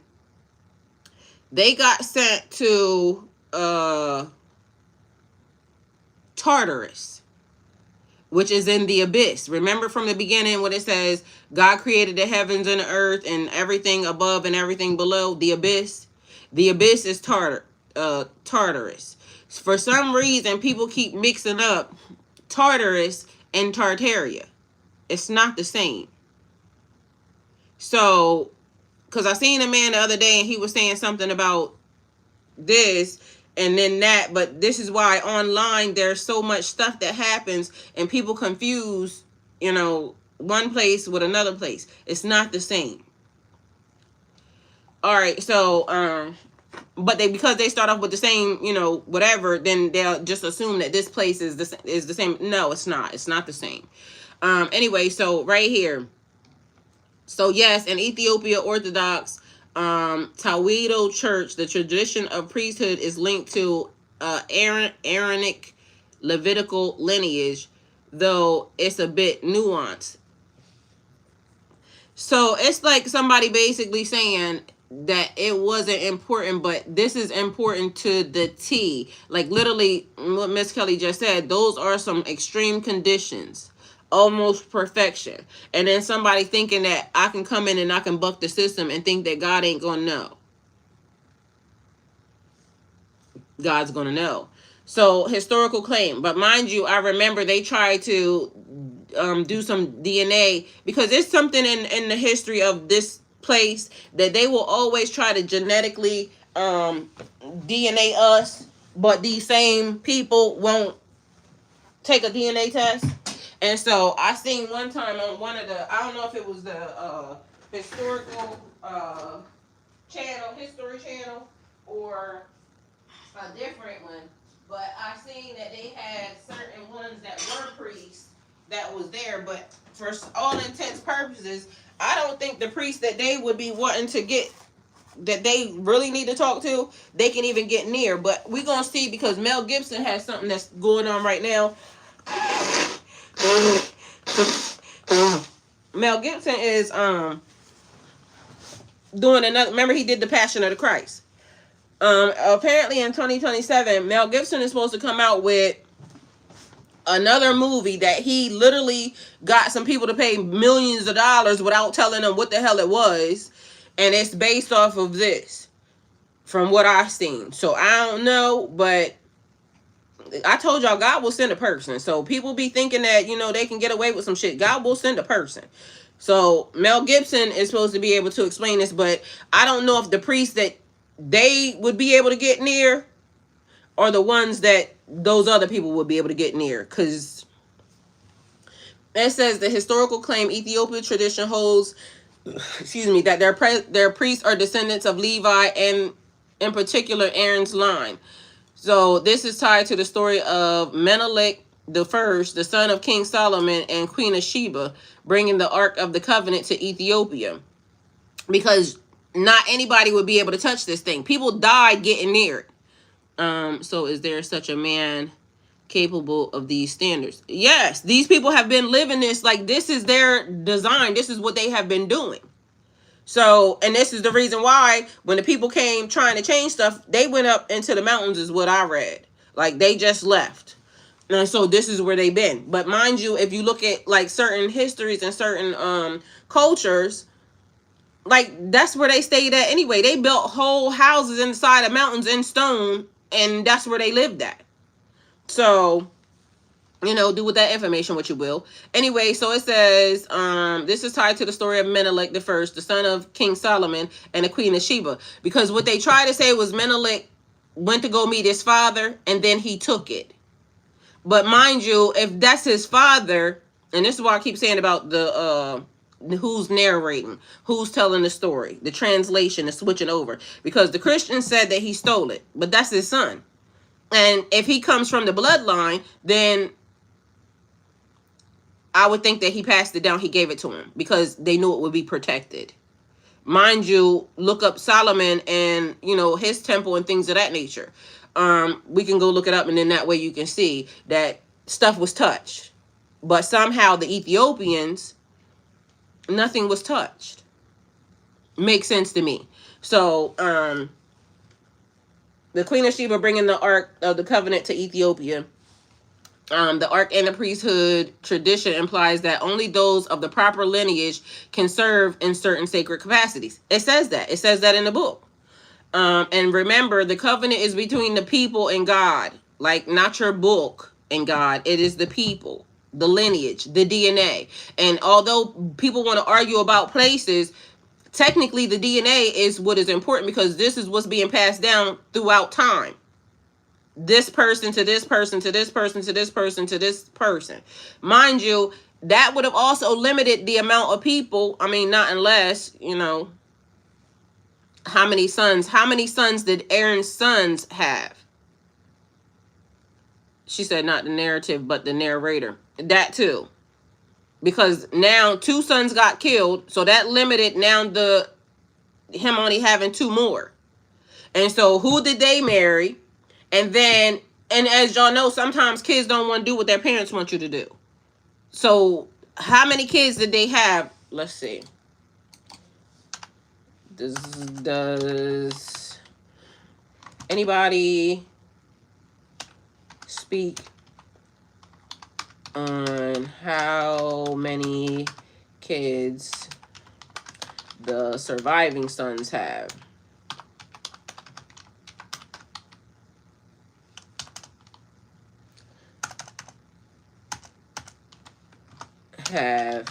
Or who they marry?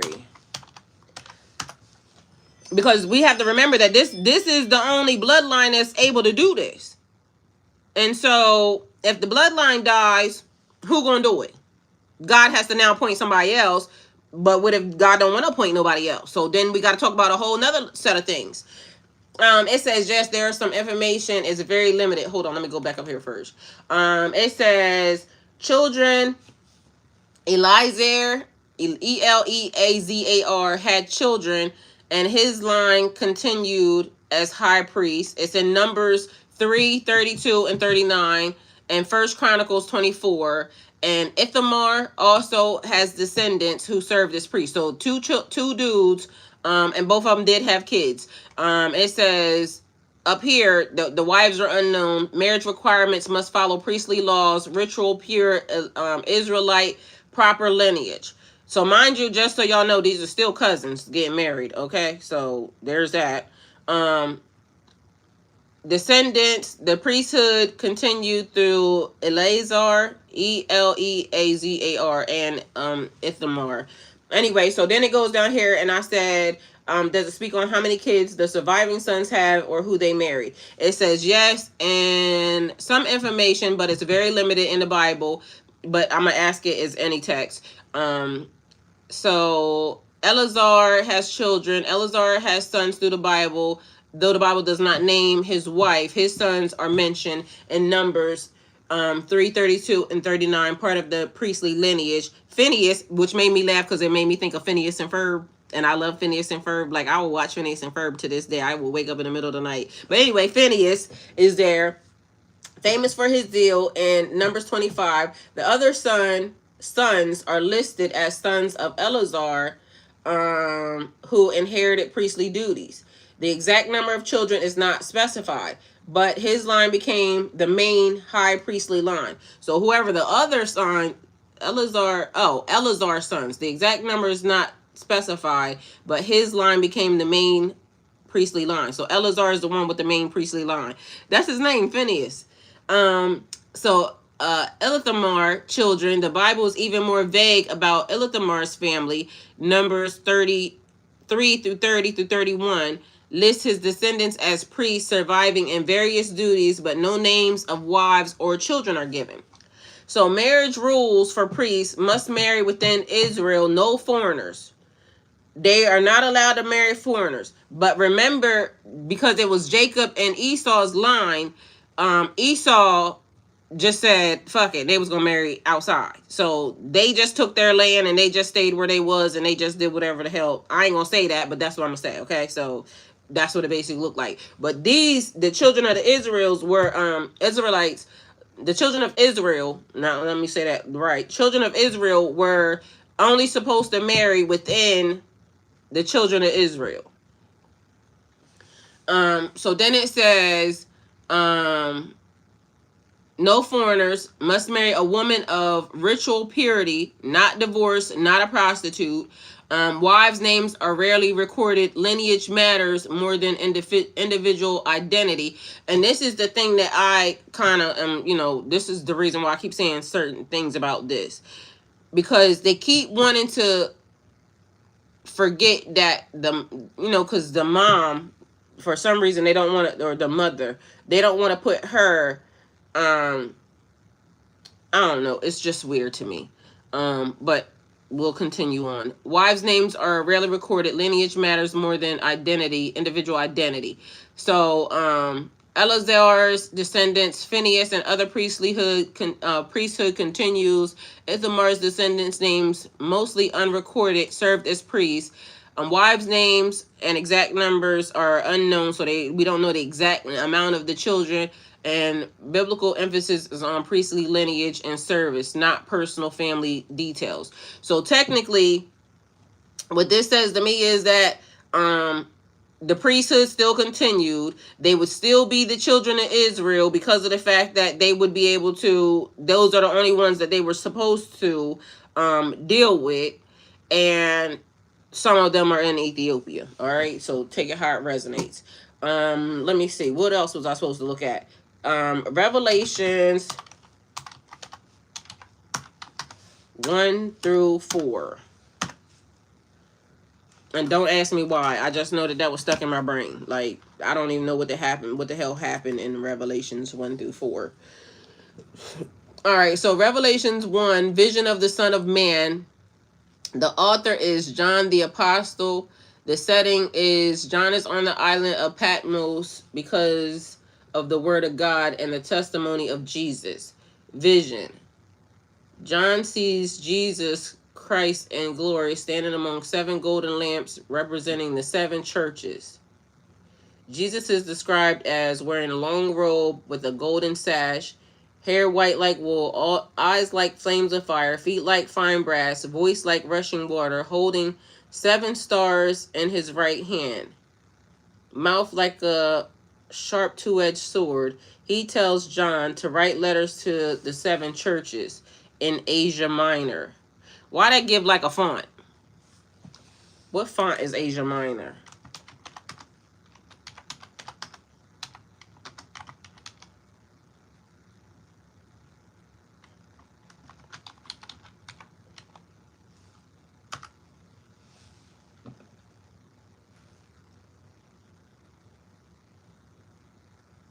It's a font. It's a geographical term.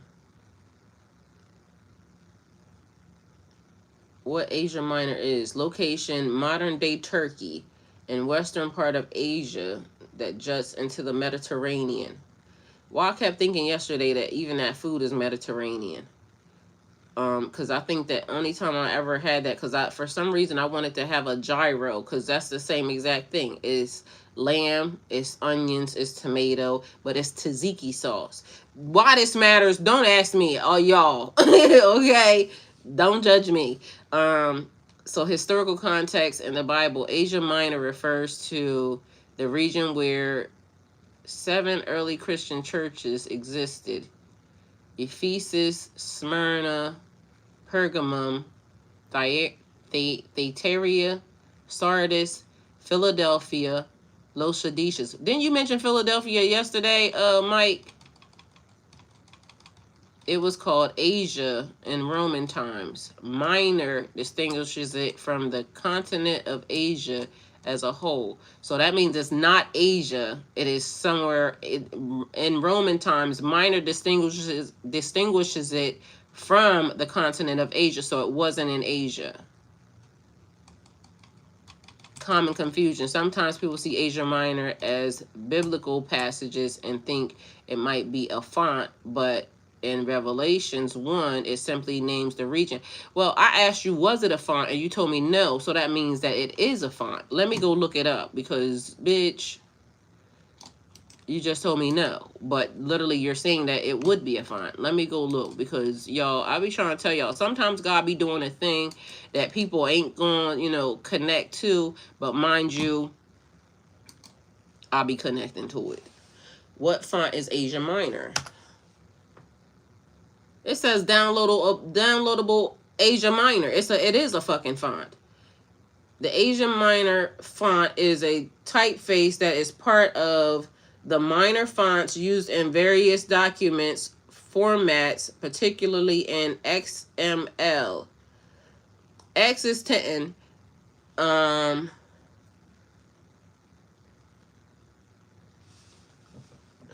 Schema definitions. It is designed to support different languages and scripts. The font is often used in conjunction with other fonts to create a balanced appearance in documents. It's like when I write in cursive and what I say regular, but it's what is regular text.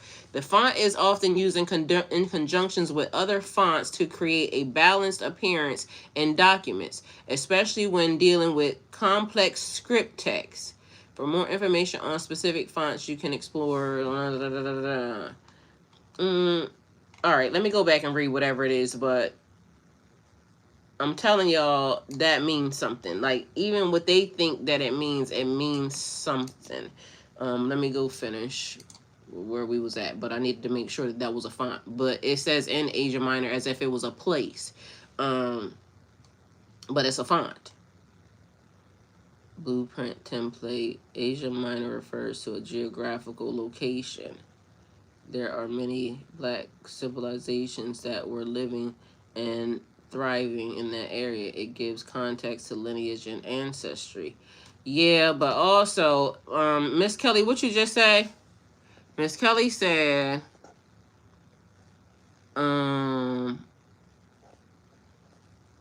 about the narrator, because beginning I started this off and I told y'all the translation ain't always going over the way that it needs to. It's scholars that argue about this, because it says,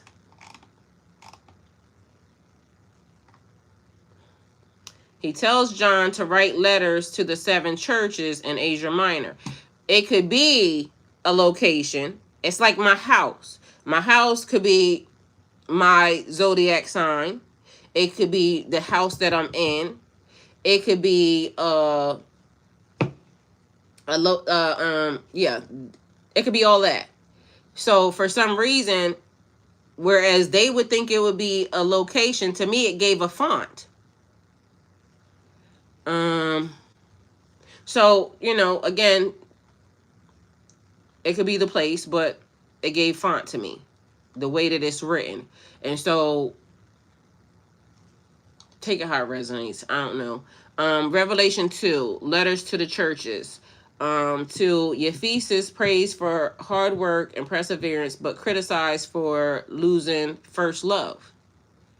Your first love is supposed to be God, right? But what would y'all take that as? Because it says for losing first love. To Smyrna, encouraged in the face of suffering and poverty. So apparently Smyrna was going through something. And Pergamum, commended for faithfulness, but warned about some false teachings. To Thyatira, praised for love and service, but warned about tolerating immortality being immoral, and false prophecy, immorality. That's what it is, immorality. So Revelations 3, letters to the churches. So if the Bible is a prophecy, right? And things to come, because revelations is revealing. It's showing you something, right? Would this not be the churches that they would be talking to at this moment in time? And wherever these would be located, because or who it would be tied to, because religion and things of that nature. To Sardis, criticized for being alive in appearance but dead spiritually. It's like, you know, when the lady did the milk, the baby in the milk thing, all the Christian churches, nobody wanted to offer anything to a starving baby. So although they would be saying that they're Christians and they're, you know, helpful and this, that, and the third, they wasn't given to nothing or nobody. And I just used them because that is one of the things that popped in my brain. But anyway, this is what it seems like it's given. Like it's telling everybody what y'all did and, you know, what y'all getting scolded for, or what y'all gonna be scolded for. To Laodicea, criticized for being lukewarm, neither hot nor cold, told to repent. Key theme: Jesus calls each church to faithfulness, repentance, and perseverance. Then it says, Revelations 4, vision of heaven. Heavenly throne, Jesus sees a door open to heaven, throne and God. God is seated on a magnificent throne, surrounded by a rainbow like an emerald. 24 elders sit on thrones around him, dressed in white with crowns of gold.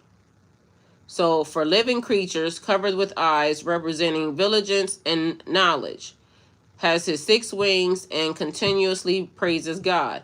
Holy, holy, holy, Lord God Almighty, who was and is to come. Worship, all creation joins in worshiping, acknowledging God's eternal power and glory. So it says that the key themes through 1 through 4, Jesus Christ's glory and authority, call to repentance and faithfulness, heavenly worship, and God's sovereignty and God's ultimate plan and eternal rule is foreshadowed. And I told y'all, it's a premonition, like, prophecy or a premonition of things to come. And that's what that was. Is this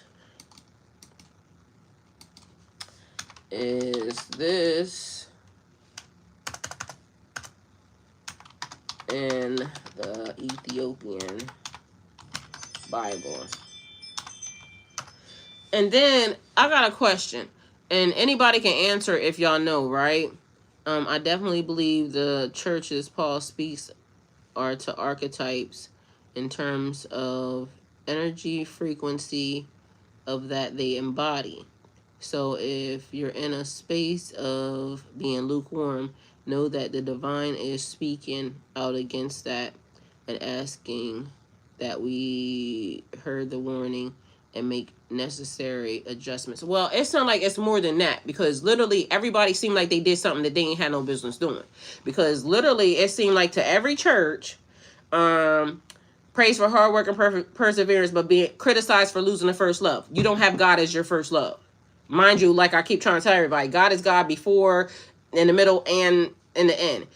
But also people putting books and people as idols. So to Smyrna, encourage in the face of suffering and poverty. These people just going through whatever they're going through, but you know, that's all they got.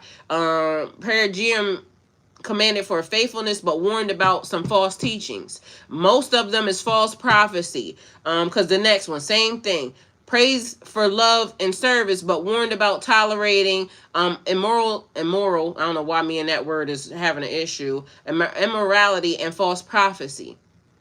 The second one is criticized for being alive in appearance but dead spiritually. They don't have no connection. That's also like not having discernment, also in there. Philadelphia, praise for keeping God's word, promise protection from trials. Oh, hold on. Philadelphia is praised for keeping God's word, promise protection from trials. So Philadelphia seemed like they the only ones that's exempt, but that's when I asked Mike, didn't you say something about Philadelphia yesterday? So Philadelphia seemed to be the only ones, but mind you, it reminds me, I don't know why, then it just reminded me of the Philly Muslims, because literally everybody in the world talks about them, but you know, they be doing their whatever they be doing. But not to say that that even has anything to do with them, but that's what it made me think. Then Laodicea, criticized for being lukewarm, neither hot nor cold, told to repent. That means you straddling the fence. You either can go either way. You teeter-tottering on, you know, God's side or, you know, the other side. Like, we ride for God, period. That's it, that's all. So, and that also means that when people are saying, because people will say, oh, you can't do this, that, or third, but God got trained angels that will come get that ass. Like, it's the death angels. So a person may try to say something about you, not realizing your journey ain't my journey. Your level ain't this level. So if God sends a death angel to somebody, people will be saying that's bad. But mind you, that death angel came straight from God. It's the what else was it? Something else that I was listening to last night, and it was saying wisdom.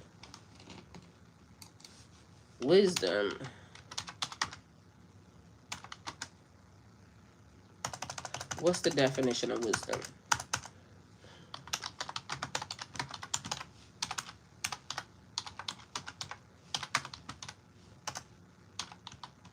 All right, and I'm giving this to y'all because, you know, people be needing to know.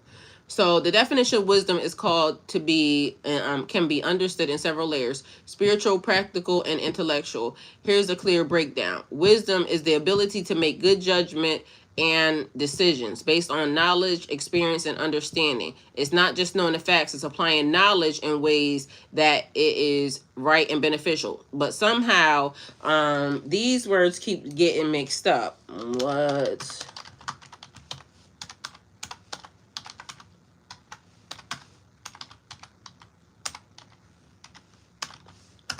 All right, so go back up. Let me finish this one.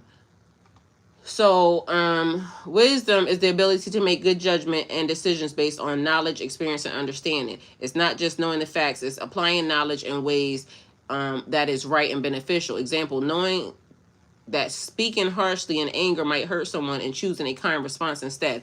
Biblically, spiritual definition, it says, Proverbs 4:7, wisdom is the principle of being a principal thing. Therefore, get wisdom, and with all thy getting, get understanding. It involves fear of the Lord, respect and reverence for God, discernment, knowing right from wrong, guidance, making choices that align with God's will.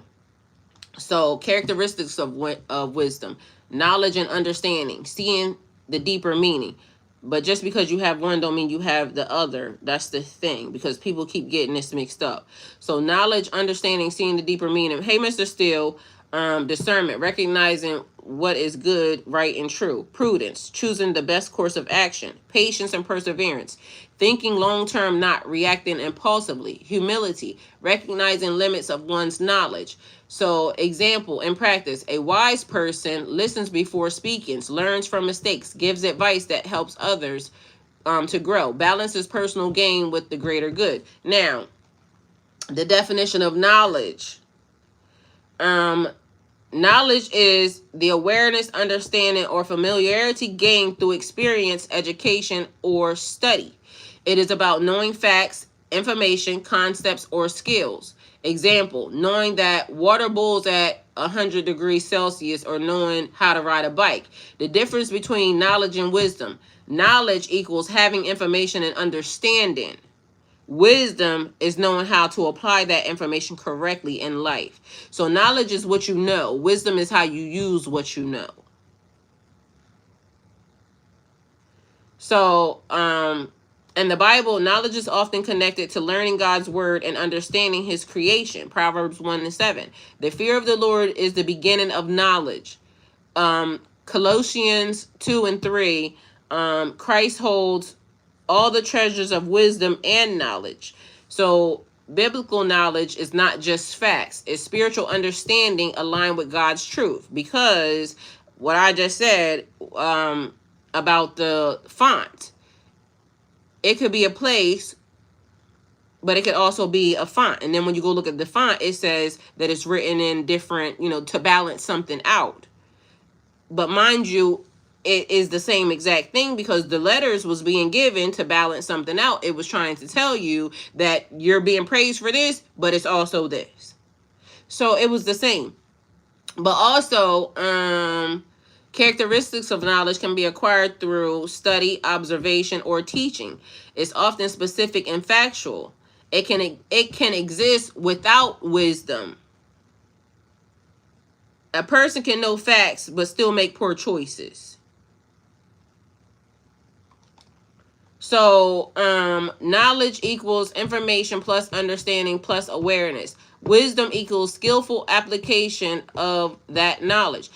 Y'all, honestly, I'm telling you, I don't know why I can learn this way. And it's weird, because technically you would think that I would have to be awake in order for it to, absorb and for me to be able to regurgitate it back. But for some reason,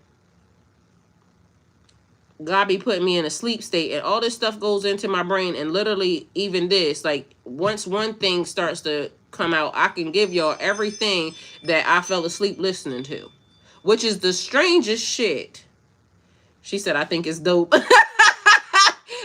I mean, I'm doing it, but literally, because I remembered. But mind y'all, I be sleep streaming, I be snoring, like knocked out. So I don't know how this stuff goes in there. And literally, as it was, because I remembered, like, mind you, it's something else.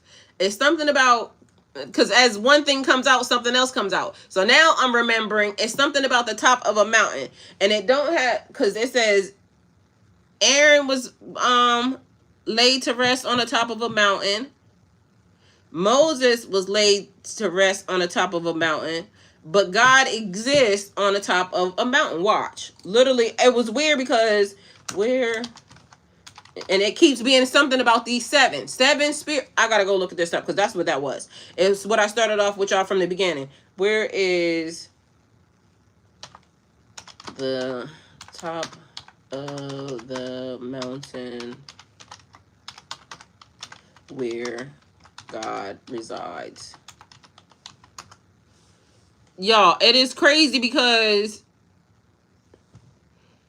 in the Bible and related spiritual texts, there isn't a literal mountain where God resides. In the physical world, God is understood as omnipresent, present everywhere. But there is a symbolic and literal reference to mountains associated with God. Mount Sinai. I was going to say, because I heard it. Your psyche is more open when you're asleep, so information is absorbed more easily. Yeah, but the thing is, like, I can't even remember having a dream at all, period. But I literally, when I go to sleep listening to stuff like this, I can remember everything that I heard. But why can't I remember the dream unless I'm really supposed to remember the dream? And then it's certain things, because I can hear them telling me in my dream, remember this. Like Revelations 1 and 4. I kept hearing, remember Revelations 1 and 4. Then that's why I said to y'all, be mindful of Revelations 1 and 4.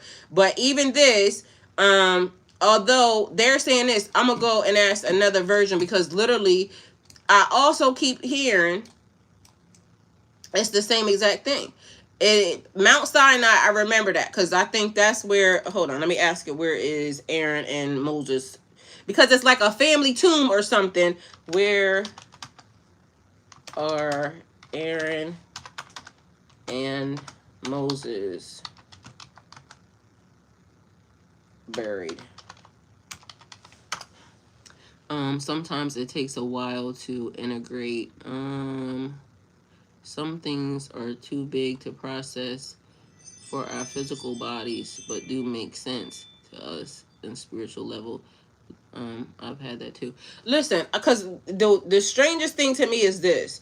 Even if I hear something, like I don't want to sleep to something, and then all of a sudden something to trigger something else, and I'll be like, I remember that. Because you know how your brain still kicks out like stuff that's not important, but for some reason my brain goes and stores it here in this little area right here, because eventually it's going to be necessary and needed. And this is why I tell people, like, even when I do this, I'm doing it because for me, because later on it's going to come about. So something is happening right now because I'm trying to untangle, untie, undo, unbind.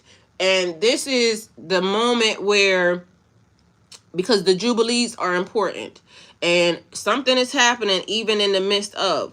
And for some reason in my brain, I have that once we figure it out and once we get to the time, because the closer I get, the more it started to slow down. Like literally from the 17th of last month to today, I slowed time down. Like, and for some people, it could have been going faster, but literally, it didn't go that fast. But it didn't go slow. It literally seemed like it was realigning itself. And so, and that's where we have to be at, because that's where our blessing is. In the time that God sent, it's divine timing. It's not that they sped up the time. It's not that they, tried to change the dates. It's not that 200 years could potentially be missing. Divine timing is the time that God sent, the time that God set. And of course, they're going to keep doing what they want to do because, that's their pathway, their journey. I'm not supposed to figure out their pathway, their journey. What I'm supposed to figure out is what moment in time that we're living in, because this is where we have to do the right thing. Because I'm asking God for something that's so big that it's going to change the world. And the reason why I feel like I can ask is because if nobody else is paying attention and nobody else sees it, I'm aware and I can see what they're doing. And also in the process, I see what they're doing even behind the scenes. Like, these people are setting, they're trying to set the American people up, entertainment purposes only, for a real slaughter. And I don't know why people don't know that these niggas is moving in, incinerators and this, that, and the third, or, just the simple fact of them trying to change, constitutional law and this, that, and the third. There is so much more happening behind the scenes that I'm not going to put myself and my spirit into that, because I don't want my spirit and myself weighed down. I need to be happy as long as I'm here and doing the right things. But also, I'm not going to act like I don't see this shit. I'm not going to act like I don't know that when God says, if we say we're going to fight them, God going to stand up for us. God's going to literally make it so that we win. But it's so many people that are like, they don't want the war, they don't want the battle, but we gonna have to do the thing, and then we have to know that we have to be that we're gonna be protected even in midst of, because God brought us here. And so if you don't fight for what's yours, who gonna fight for it for you? And I'm just one person, so I'm gonna ask God in the presence of, you know, everybody. And I think that I'm allowed to do it. Because if ain't nobody coming to save me and I got to save myself, then this is the way I'm going to save myself. I'm going to figure out what we're in and what time we're supposed to be in. And I'm going to do everything in accordance to make it so that God has nothing else, no other choice but to listen to me, because I did it the right way.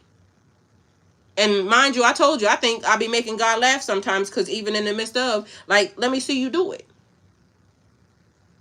And what's the harm in me trying?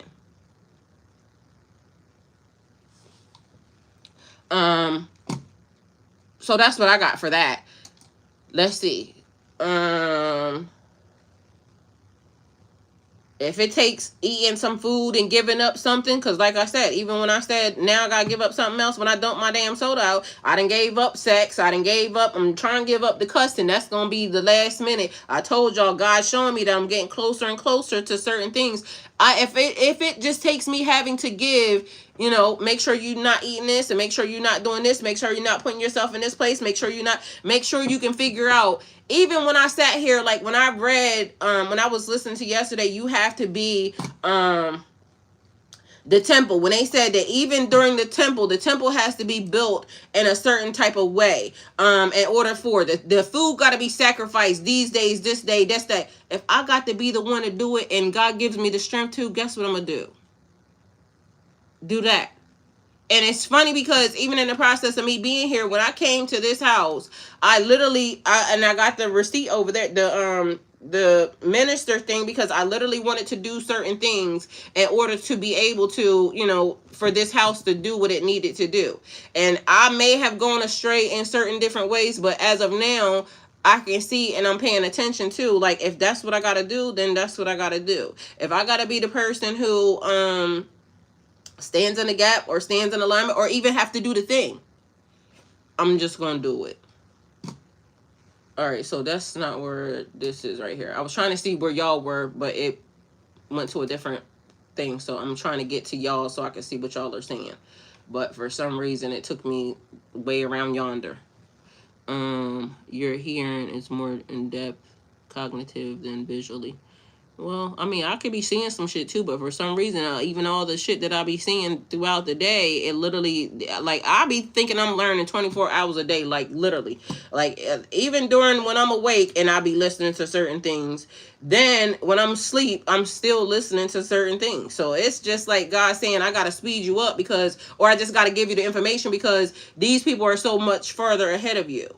And so this is like around the clock. So that's the way I be feeling about it. But it just, you know, makes me laugh about as much stuff as I can retain in the midst of being knocked the fuck out. Because, you know, I be knocked out. But mind you, that's also a thing.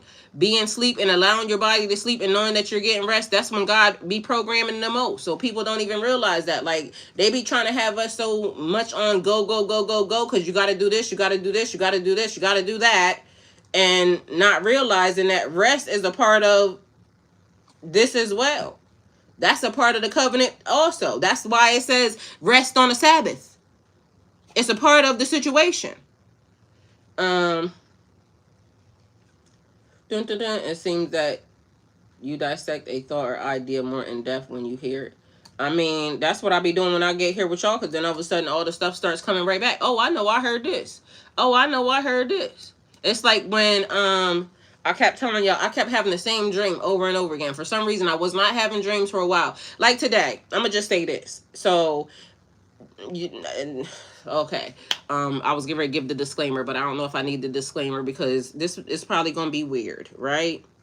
Um, but I just have embraced my weirdness. So this morning, God was telling me about a person, and whoever this person is wishing they hadn't have done something, right? The person may feel, because it was Rod Wave. Rod Wave music is insightful, thoughtful, dark, light, inspirational, but the mood and the tone of it is like dragging a little bit, right? And so the song that, because I told y'all stuff been happening, it's been a weird thing, but yesterday my phone kept changing to stuff all by itself. And so when I left out listening to it was a YouTube something. All right, so I was listening to What Are the Spirits of God, which I had just started that, so we ain't gonna talk about that. The thing that I left out of the house listening to was what existed before Adam, and then Adam and Eve, and then the real reason why God, and I mean never say sorry. The real reason why God burned Aaron's sons alive. So that was one of the things that I was listening to. I don't even know how I got here because I was listening to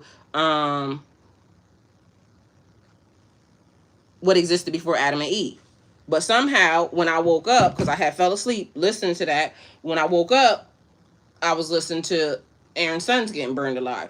Then I decided that I was hungry. I was going to go get my food. So I was in a state of not knowing what I wanted. I'm debating. So should I go to this fast food restaurant? I was thinking about going to Arby's because again I wanted the gyro, and then I'm thinking, you need to do this for yourself. You're gonna have to cook for yourself. So then that's when I made the decision to go to Aldi's, right?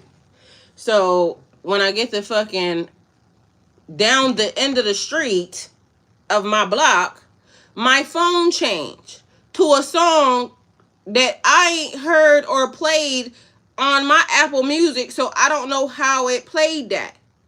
But as I'm listening to the song, it made me laugh because I said, that is weird that it played that. So anyway, I'm jamming listening to the song as I'm driving, right? So then I get to Aldi, and for some reason now it's blacked out. Everything shut off, so I couldn't get access to my phone. But I guess that was God telling me to focus on what I was doing. So no access. I had to even use my card. Normally I am always Apple Pay. Couldn't use Apple Pay. My phone was there, so I took my phone in my purse and made sure that I wasn't gonna lose it or set it down nowhere since it was dead. Right, y'all. I literally from Aldi's, and then I'm getting ready to go to Food Depot because I needed a drink. And Aldi's, their ingredients in their food wasn't good. So I already told you about my Aldi's run, right? So then I get in the car and I'm driving. I plug the phone back in, and I get to pulling up, and then another song. The phone turns on another song. So I'm listening to the song. Mind you, this is Rod Wave. Angel with an Attitude. But the song doesn't play. It just shows me Angel with an Attitude because when it popped on, it, shut the little thing off because then something was on the radio. Angel with an Attitude. So I look at it and I'm like, I ain't played Rod Wave in forever and a day. So I go in the store, and mind you, phone off, not even paying attention to the phone, looking at the ingredients. So now I look at the juice. I go to the juice that they be having in the dry section where they just be sitting on the counter. It seems that you present in this presence. Yes. Yes. Rest and vitality concept. And hello. Yes. I enjoyed the combo this morning, but I have another engagement and attempt to enjoy. See you later. So I get the stuff done, reading the ingredients, get the drink. So then I was looking up, trying to find something else, and then I had just came to the conclusion, okay, I'm just gonna make it, right? So I got the ingredients to make it. So I picked up 2 things from there. I get in the car, and a whole nother song pops up from a different artist. Mind you, now I'm really jamming because this is my shit, right? That's my shit. All the girls that want to be like this. That wasn't the song though, but that's how I be, right? So the song pops up, and I'm like, how the fuck did this shit pop up? Because I know I ain't listened to this nigga in forever and a day. So the song is playing. So I'm driving, but now I start to realize, because as I start to always listen to this artist, I go fast. And it made me, I said, slow down. Why are you going that fast? But I realized it's what I'm listening to, because that's my nigga, right? So anyway, then I start to look. It's a full moon. Y'all, if y'all had not seen the moon last night, the moon was so pretty. And I mean beautiful, beautiful, right? So I'm driving, mind you, windows down. It feels so good listening to the song. But I'm thinking in my mind, how the fuck are these songs coming on? This is actually on my Apple Music. This ain't in no playlist. These songs are being intentionally put on my phone. Like, who the hell is controlling my phone right now? Mind you, I ain't touching the phone. The phone is just doing it all on its own. So by the time I get to the house, now I see it again. Ride Wave. Angel with an Attitude. But the other song then went off, and it's back across my screen. Mind you, it's not playing. All right, so I come in the house, and that's when I start doing the videos. Like, it's too late, this, that, and the third. But mind you, I had went and got some candles because I needed the candles. Mind you, it kept being 3. So you're only supposed to get 3 candles. So I got the 3 candles. Then it was something else that was taking place. Oh, that's what I was going to tell y'all. So in the temple, when they was doing this with Aaron and Moses, and everything was happening, and there's a ingredients for incense. And so that was part of why the sons got killed, because they offer something, a strange fire is what they said, but also something about these incense. It's supposed to have certain ingredients. Let me look this up right here. What is the incense? That way I can tell y'all the truth.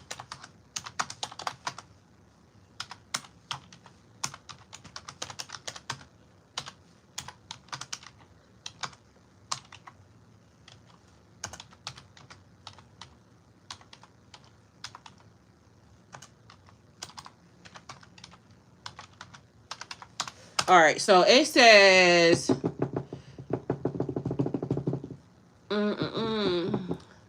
special incense God commanded for the tabernacle and the temple worship. It is described in Exodus 30 in the Torah, and here's the breakdown.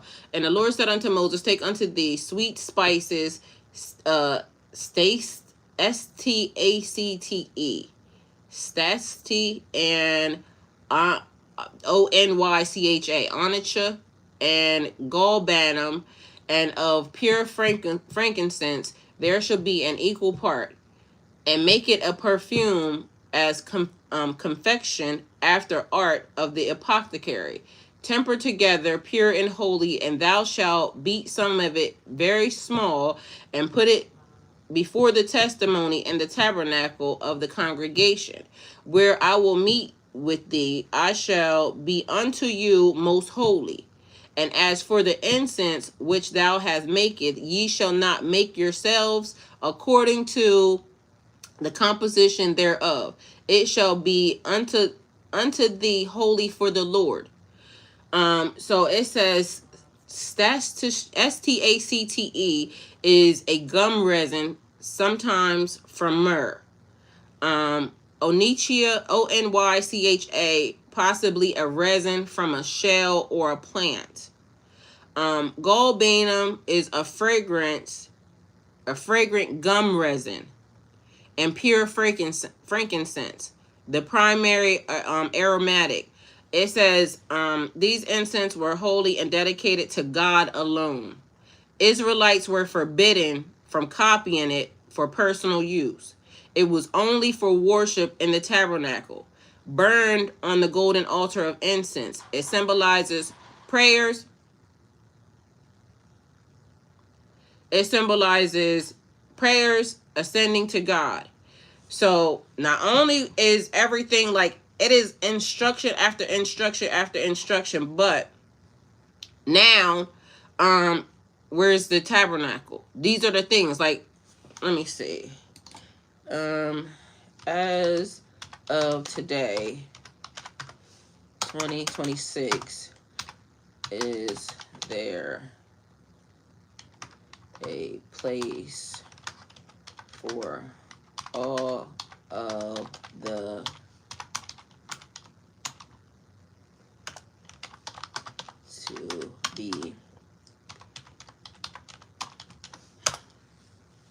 to be performed? All right, so as of 2026, there is no physical place where all the biblical commandments, mitzvot, can be fully performed today, and here's why. The temple is central. In the Torah, many commandments, especially sacrificial offerings, priestly rituals, and certain purity laws, could be performed in the Holy Temple in Jerusalem. First temple built by Solomon, 960, destroyed 586. Remember I said about Solomon's temple? Second temple rebuilt 516 BCE, destroyed 70 CE. Key point: with the temple destroyed, all temple specific commandments cannot be physically performed. Everybody's out of commandment, out of alignment. Everybody. Commandments that can be done today: moral laws, love your neighbor, honesty and charity. These niggas ain't doing none of that. Dietary laws, kosher, clean, and eating. You can definitely do that, but can you do that? Because right now, even what the guy was telling me yesterday, and I don't know, but he said he works in food, so he was saying that specific places would have to be done, but if they're producing any other types of meat or anything else in there, then guess what? Ain't happening. Prayer and study. Daily prayers, Torah study. Mind you, daily prayers, Torah study, but also everything else that came along with it, but it being stolen and it being also corrupted. Sabbath and festivals. Sabbath, Passover, etc. can be observed outside of the temple, but it has to be done during the right days, the right time. And remember, I told you the niggas took and adjusted the time. Everybody is out of alignment. It's going to take everybody to put us all back in alignment. And it don't even matter if what religion you practice, because guess what? This religion took something off of this religion, took something off of this religion. And when they all did it, the time was all off and still corrupted. Period. God was God before any text came along. So if everybody's going to try to help and fix it, everybody has to help and fix it, because we got to go back to the beginning. The commandments cannot be performed: animal sacrifice, burnt offerings, sin offerings, peace offerings. Commandments that cannot be performed: priestly rituals at the altar, because you have to be of a certain DNA. Certain purification rituals and rites. Purification after contact with death or leprosy. Pilgrimage sacrifices. 3 pilgrimage festivals: Passover, Shavuot, and Sukkot. Don't ask me why, because I don't know what they all are. Spiritual adaptation. Many Jews today focus on prayer, study, charity, and symbolic practices. Mind you, doing shit they ain't got no business, and also saying stuff they ain't got no business, and also engaging in things they ain't got no damn business. But I ain't God. Y'all gonna have to deal with that on your own. The Ethiopian Orthodox Church also observes many biblical laws, but their practice is adapted to spiritual ritual context rather than temple sacrifices. Everybody's out of alignment. But I ain't saying nothing. Do with that information that you will. No, there is currently no single place where all commandments can be performed physically. Many commandments are still observed in spirit through prayer, study, and ritual, but y'all niggas want to argue so much and fight that y'all don't really want to do the Lord's work at all, period. Y'all want to argue and fight. full observance would require the rebuilding of the temple in Jerusalem for sacrifices and priestly duties. But first and foremost, we need to know where Jerusalem is. Because remember, the same niggas changed the map. Entertainment purposes only. So it's so much shit that they have done that we have to figure out where we are even at on the map. What's the location? What's the time? Mind you, go back to in Jubilees, it literally says all of these things were going to be taking place and all of it will be undone. So if y'all stop arguing, we can get there a whole lot faster. Please and thank you. That's all I got. So, you know, do with that information what you will. Thank y'all for being here. Like, comment, share, subscribe. Please like, comment, share, subscribe. Also, do not forget that if you wish to help my channel, links in the bio. Super chat, super stickers, definitely welcome. Stars. Click the link in the bio. Anyway, thank y'all for being here, and I'll see y'all on the next one. It don't cost to be a good person, just so y'all know. Excuse me. Being a good person is free. So always go with God. Do with that information what you will. And you don't have to try to put your foot on nobody else's neck in order to make you, you know, level up or grow up or anything else. You can keep your feet firmly planted and your mind rooted in God, and that will change you for the better. So do with that information what y'all will. I love y'all, and see y'all tomorrow or later.